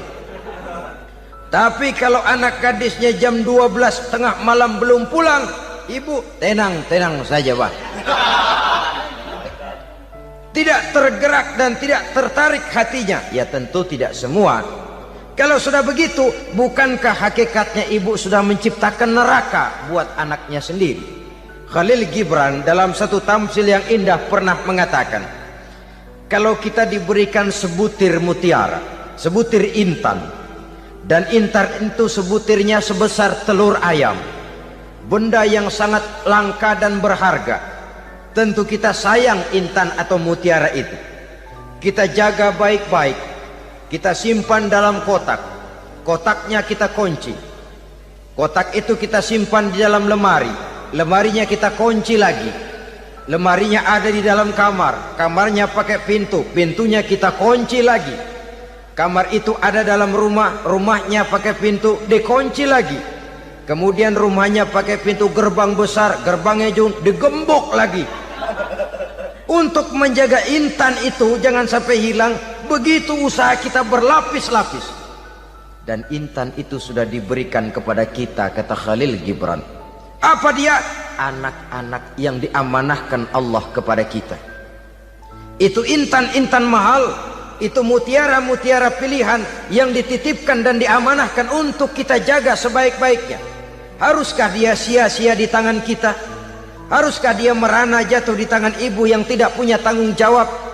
Saudara hadirin yang saya muliakan, oleh karenanya peranan sebagai ibu ini sangat menentukan bagi pembentukan generasi yang akan datang. Salah ibu mengarahkan anak, akan lahir generasi mendatang yang tidak kita harapkan. Sehingga Nabi bersabda, kullu mauludin yuladu 'alal fitrah fa abawaihi yuhawwidanihi aw yunassiranihi aw yumajjisanihi. Setiap bayi dilahirkan dalam keadaan suci, setiap bayi dilahirkan dalam keadaan bersih, tidak punya dosa. Islam tidak mengenal dosa warisan. Semua saja bayi lahir dalam keadaan suci dan bersih. Kalau demikian lalu bagaimana? Kata Nabi, ibu bapaknya lah yang kelak akan menjadikan anak itu sebagai Yahudi, yang kelak menjadikan itu anak itu sebagai Nasrani, atau menjadikan anak itu sebagai Majusi. Ibu bapaknya yang mewarnai anak. Ibaratnya anak itu kertas putih, mau ditulis tinta hijau warnanya hijau, mau ditulis tinta merah warnanya merah, mau ditulis tinta hitam pun warnanya hitam. Oleh karena itu pembentukan anak yang soleh secara mental sesungguhnya sudah diwarnai oleh kebiasaan ibu bapak dalam pergaulan di rumah tangganya secara mental. Sehingga dengan demikian saudara-saudara, salah kaprah ibu dalam mengarahkan anak-anaknya akan melahirkan generasi penerus yang sungguh-sungguh tidak kita harapkan, dan pada gilirannya akan membahayakan perkembangan bangsa dan negara, membahayakan kita sebagai suatu umat. Apalagi sekarang ini masih banyak orang-orang muslim, orang-orang tua muslim yang kadang-kadang menyekolahkan anaknya di sekolah yang membahayakan akidahnya, mematikan imannya, menghancurkan tauhidnya. Pokoknya asal bonafid keluar sekolah ada jaminan lapangan kerja, perkara anak mau kafir mau murtad bukan urusan. Alangkah ironi dan sangat menyedihkan. Saudara-saudara yang saya hormati, jadi dari segi kaum wanita peranan ibu sangat besar. Dari segi anak, ketaatan kepada ibu, doa restu ibu akan membawa kepada kebahagiaan hidup.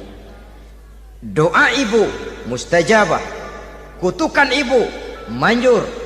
Beberapa hikayat dan riwayat menjadi contoh dan tamsil buat kita betapa tidak ada satu kebahagiaan di dunia ini yang bisa ditegakkan tanpa doa restu daripada ibu.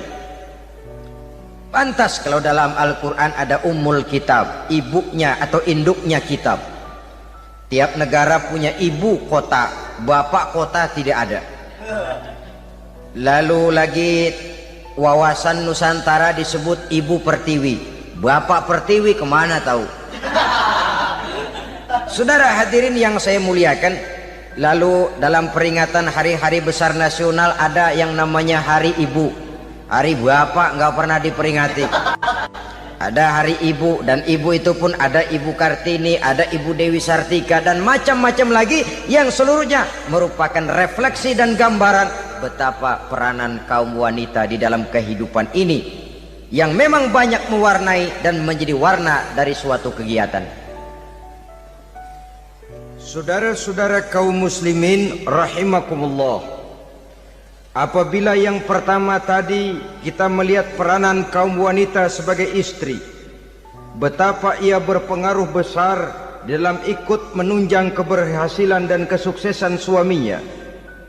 Kemudian pada peranannya yang kedua, wanita sebagai ibu di rumah tangga, betapa ia ikut membentuk, mempengaruhi, mewarnai dan membimbing kepribadian anak sebagai generasi penerus.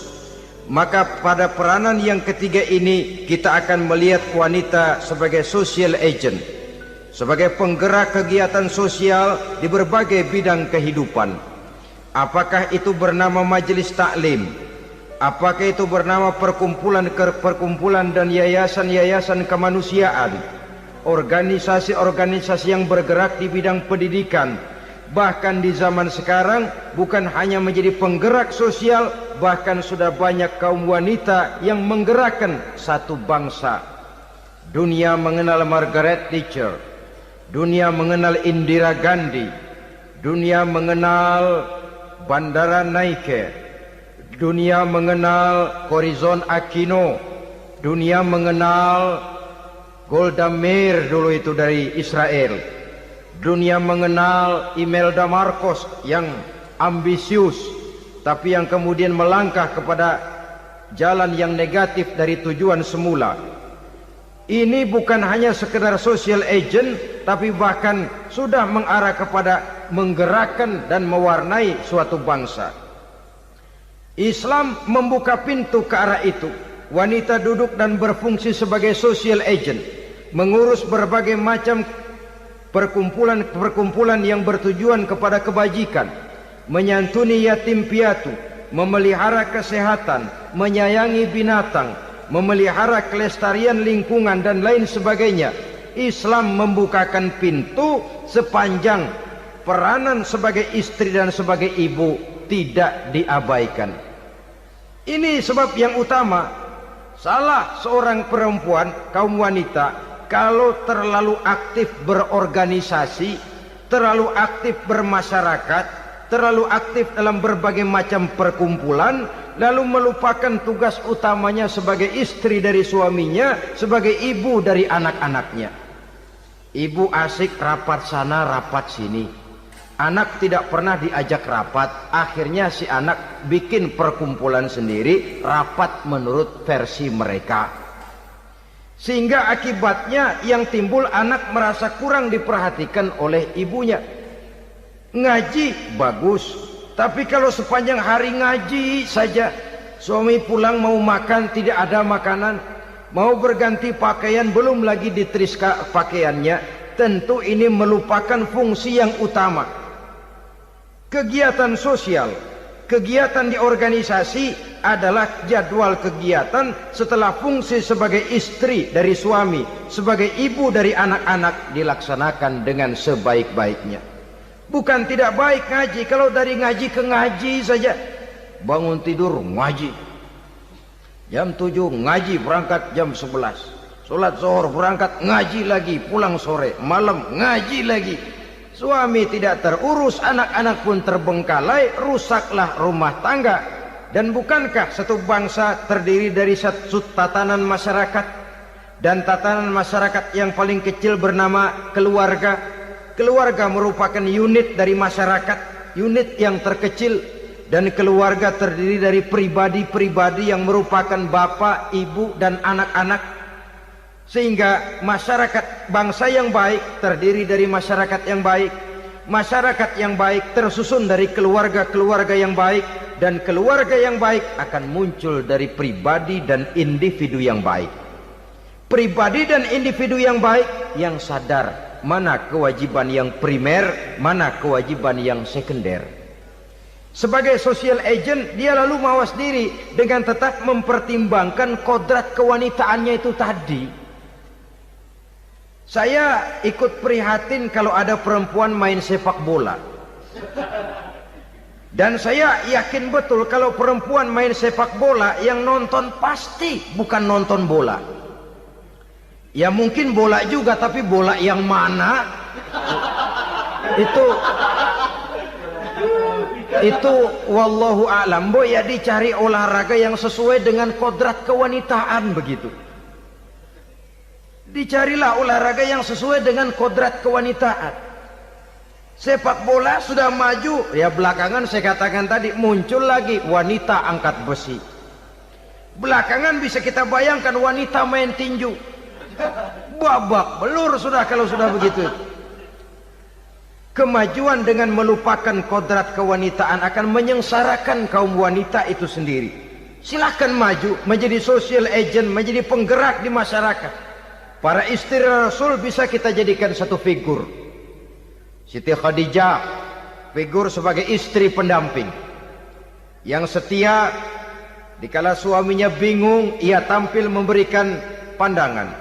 Dikala suaminya bingung, ia memberikan tanggapan. Dikala suaminya dimusuhi orang, ia menampakkan kesetiaannya. Kau tidak sendiri bang, aku di sisimu. Dikala jiwanya gelisah ketika pertama kali menerima wahyu berhadapan dengan malaikat Jibril, Khadijah yang menghibur. Kalla ma yukhzikallahu abada. Tidak apa-apa bang, Allah tidak akan menyusahkan kau untuk selamanya. Tenang sajalah, tenang. Abang orang baik-baik, Allah tidak akan menyengsarakan abang. Peran sebagai istri. Dan Rasul mantap, sehingga bertahun setelah Khadijah wafat selalu terkenang dan dikenang oleh Rasul. Pernah satu saat beliau itu seperti orang melamun. Aisyah tanya, kok seperti ngelamun bang? Iya kata Rasul, saya seperti mendengar suara terompahnya Khadijah di surga. Padahal Khadijah sudah lama wafat. Aisyah mendengar itu rada sedikit manyun. Kata Aisyah, bang cukup sekali ini saja, jangan sebut-sebut lagi nama itu ya. Cemburu rupanya. Ya soal cemburu sih nggak bini Nabi, nggak bini kita, namanya cemburu. Perempuan mesti ada. Apa jawab Rasul? Ya Humairah, Aisyah, haruskah saya melupakan seseorang yang dikala orang lain memusuhi saya, dia mati-matian membela saya. Dikala orang lain mau membunuh saya, dikorbankan hartanya untuk membantu perjuangan saya. Mestikah saya melupakan orang yang begitu baik? Tidak, Aisyah. Sepanjang nafas masih ada, sepanjang itu saya tidak akan bisa melupakan Khadijah sayang. Peran sebagai istri Khadijah ini, peran sebagai istri. Suaminya bingung, istrinya memberikan hiburan. Kadang kan tidak, suami bingung, istri bingungan lagi. Ya sudah, mari ramai-ramai kita bingung sudah. Bukan mencari jalan keluar, yang sudah bingung malah ditambahin bingung lagi. Saudara hadirin yang saya hormati, lalu figur Siti Aisyah, muda, cantik, kreatif, cerdas. Kalau bahasa sekarang barangkali wanita karier ini. Ini figur-figur loh. Jadi punya keistimewaan masing-masing, sehingga ada pilihan. Ya tentu orang mencari istri itu kan karena ada dasar pilihan. Mungkin rupanya kurang menarik tapi akhlaknya bagus. Mungkin akhlaknya sedang-sedang saja tapi potongannya cakep, masih ada pilihan. Sudah potongan jelek, akhlak bejat. Emangnya lu milih merem tempo hari ya?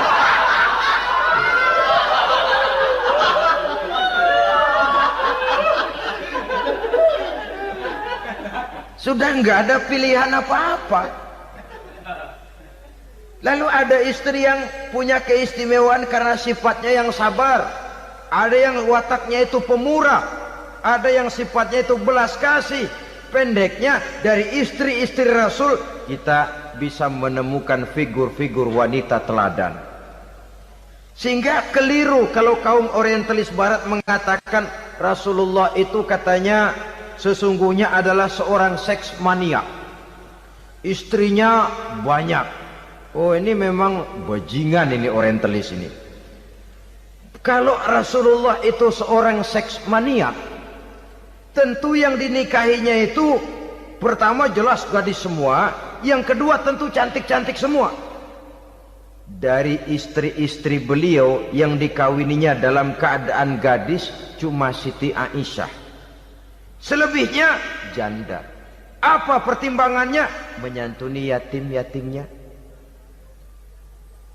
mengayomi janda-janda yang ditinggal suaminya gugur di medan perang, untuk memperkuat keimanannya. Itu pilihan utama Rasul. Kita sekarang ini ya ngakunya sih ikut sunnah Rasul, cuma sunnahnya urusan kawin melulu. Ada duit sedikit, kawin maning, kawin maning. Ditanya orang kenapa kawin melulu, sih mas sunnah Rasul. Bukan main. Kalau sudah urusan kawin pahlawan betul sunnah Rasul. Padahal kawin lagi dalam Islam itu sungguh pun boleh, tapi tidak diperintah. Tidak diperintah, memang cuma boleh. Itu kalau dalam pesawat itu cuma semacam emergency exit loh ya. Yang tidak boleh sembarang waktu bisa dibuka. Kalau memang sanggup berlaku adil, tafadhol. Kalau tidak, satu juga nggak habis. Lagian saya kira perempuan itu kan cuma perbedaan rupa saja, perbedaan selera saja. Seperti singkong dengan sate, bedanya kan cuma di tenggorokan. Kalau sudah masuk ke perut, kenyangnya kan sama. Perempuan cuma berbeda dalam selera, rasanya barangkali ya, barangkali.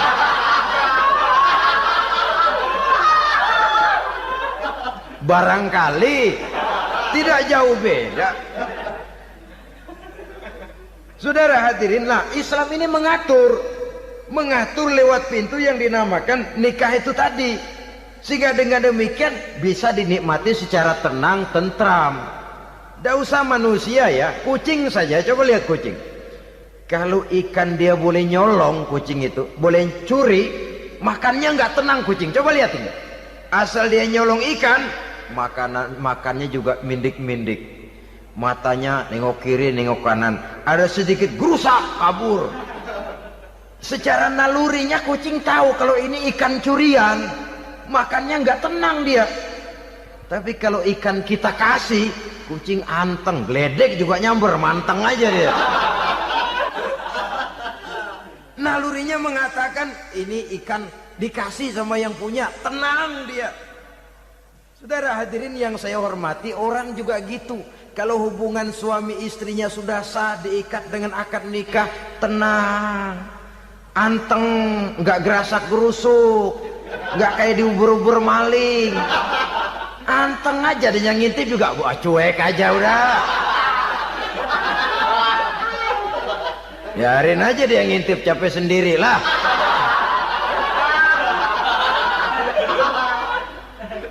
Tapi kalau nyuri-nyuri, coba lihat dah. Mana di kebun banyak nyamuk, ansip mukul tiang listrik, dia yang bingung.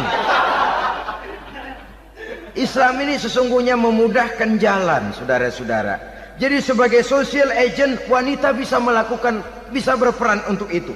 Apalagi untuk hal-hal yang menyangkut wawasan kemanusiaan, di mana kaum wanita karena emosinya lebih tinggi daripada kaum laki-laki, dia sangat peka terhadap masalah-masalah yang menyangkut kemanusiaan.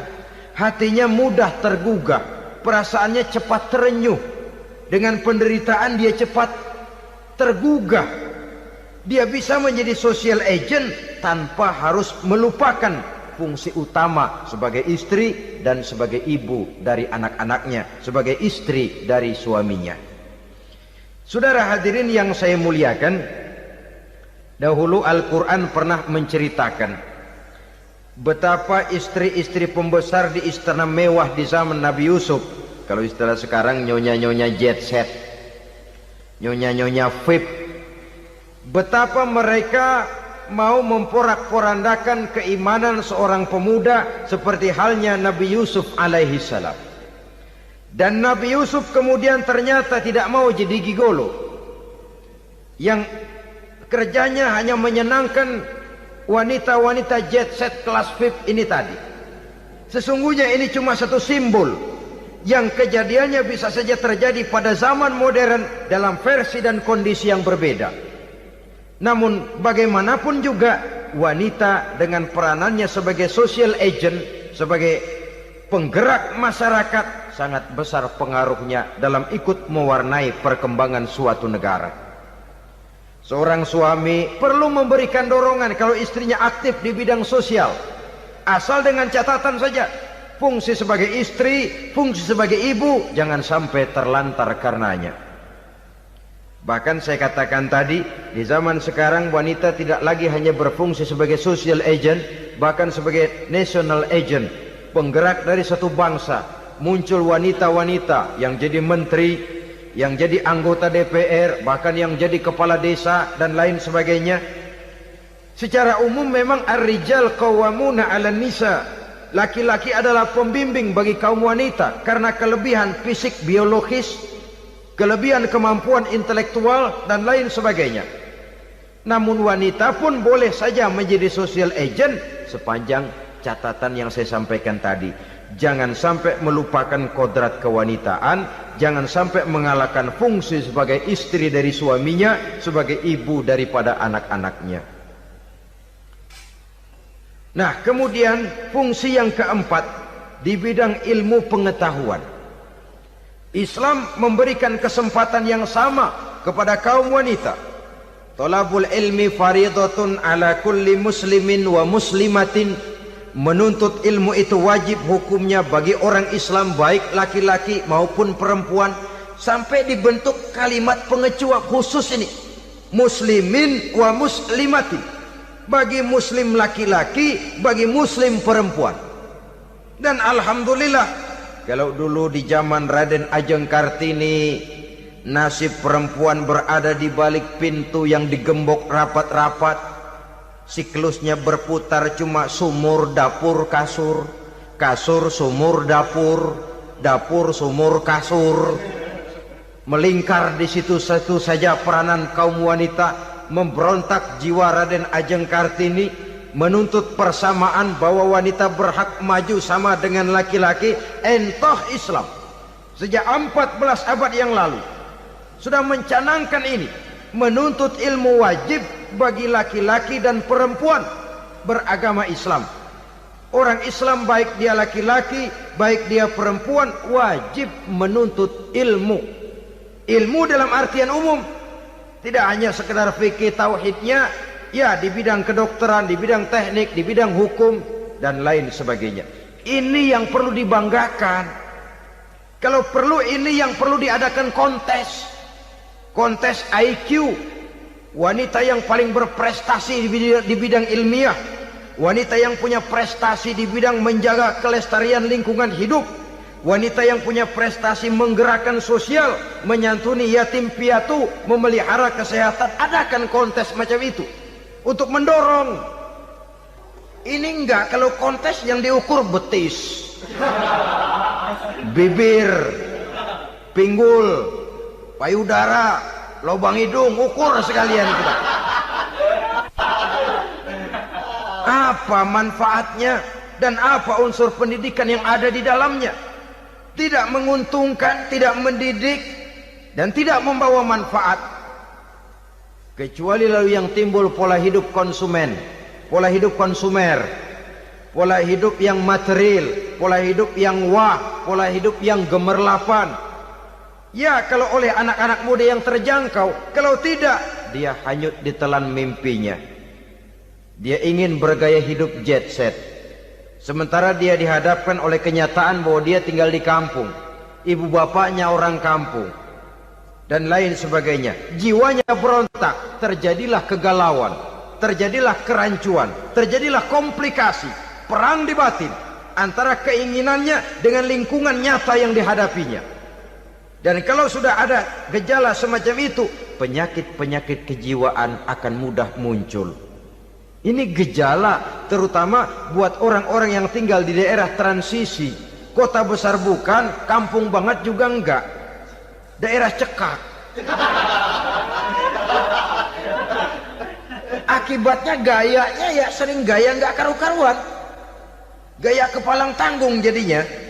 Saudara hadirin yang saya muliakan, akhirnya apa? Santri tapi lagunya kayak koboi, koboi tapi sesungguhnya santri. Saudara hadirin yang saya hormati, maka di bidang ilmu pengetahuan wanita mempunyai peranan yang sangat besar. Dia bisa tampil dengan karya-karya ilmiahnya yang membawa manfaat bagi perkembangan agama, bangsa dan negaranya. Majulah kaum wanita dengan ilmu pengetahuan, tuntutlah ilmu seluas-luasnya.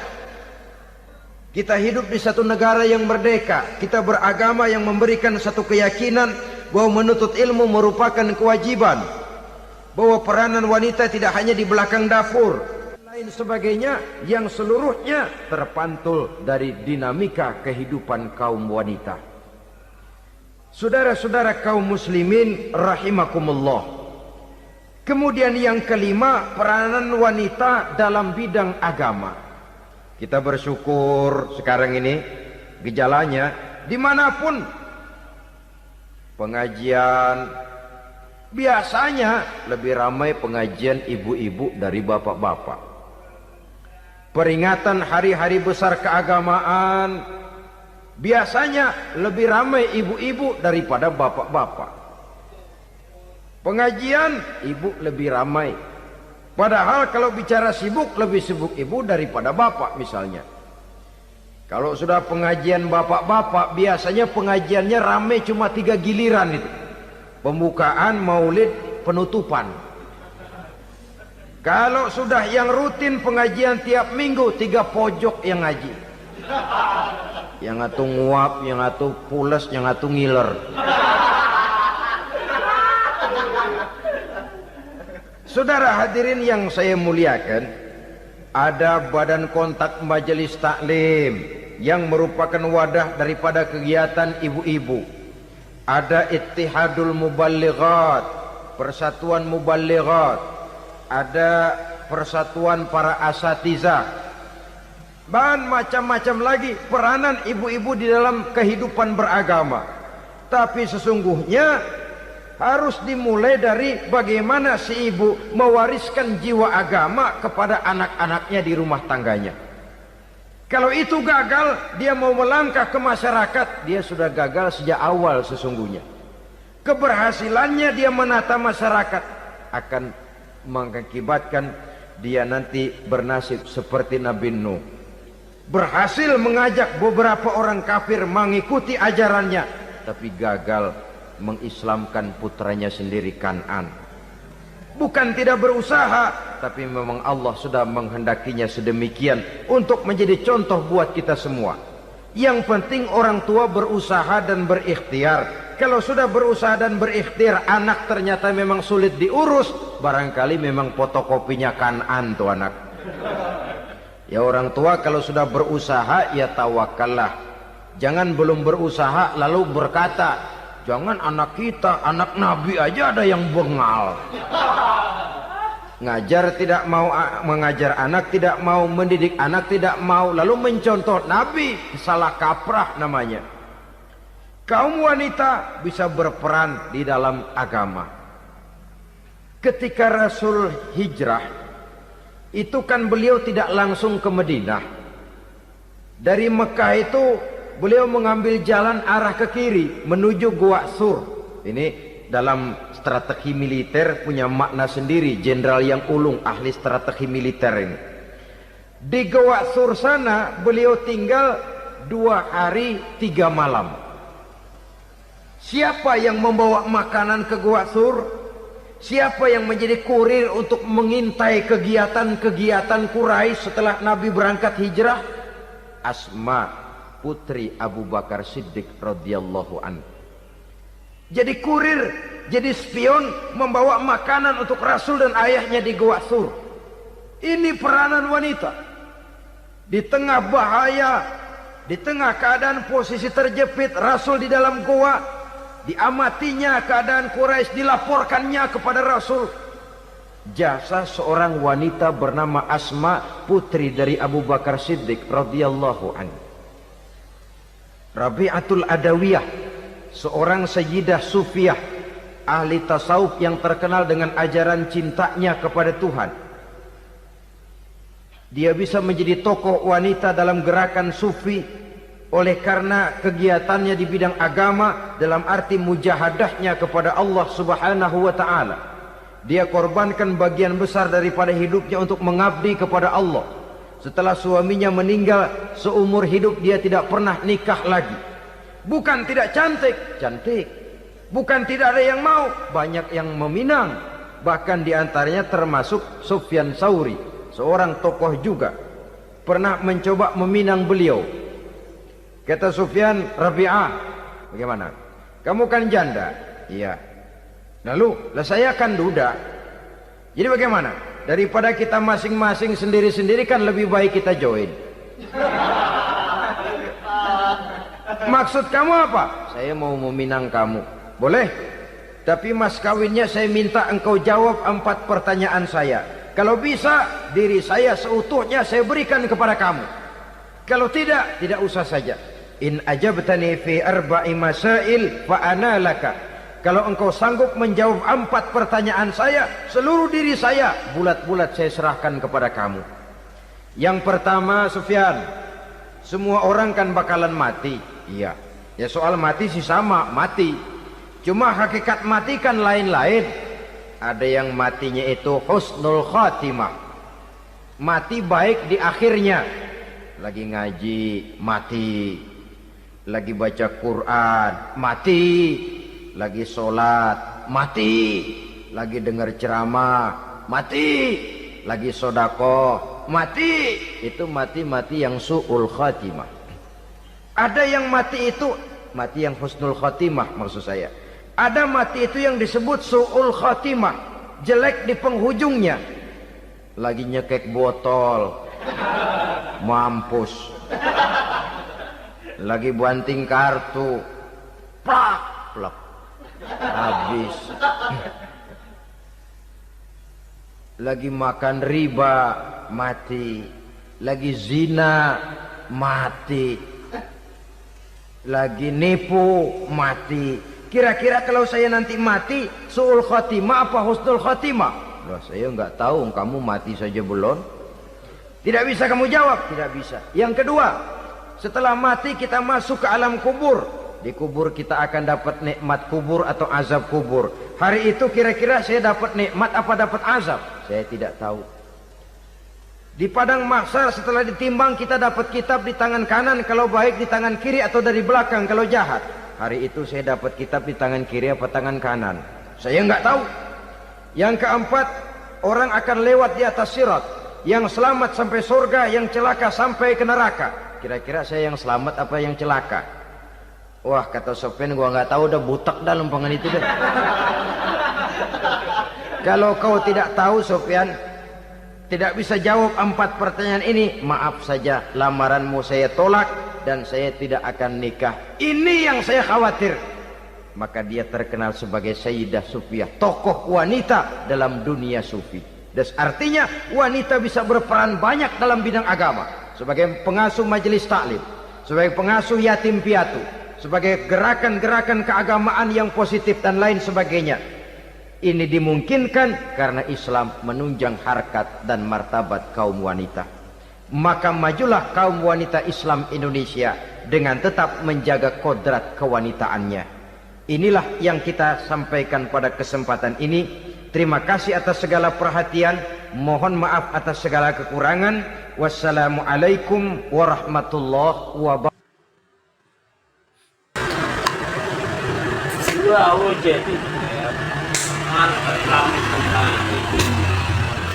Orang arbe halamane ini pasti ada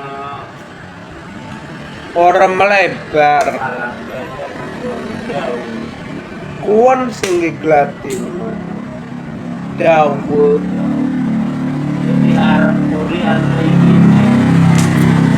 semua terpeninjeran gitu lewat orang ninjerang ngor makan sih digusur kan gak dijual dia tanah itu lurus pun mengenal koma harap mantap pun iya jerang deretan alina ya lurusan nih anak kan si digusur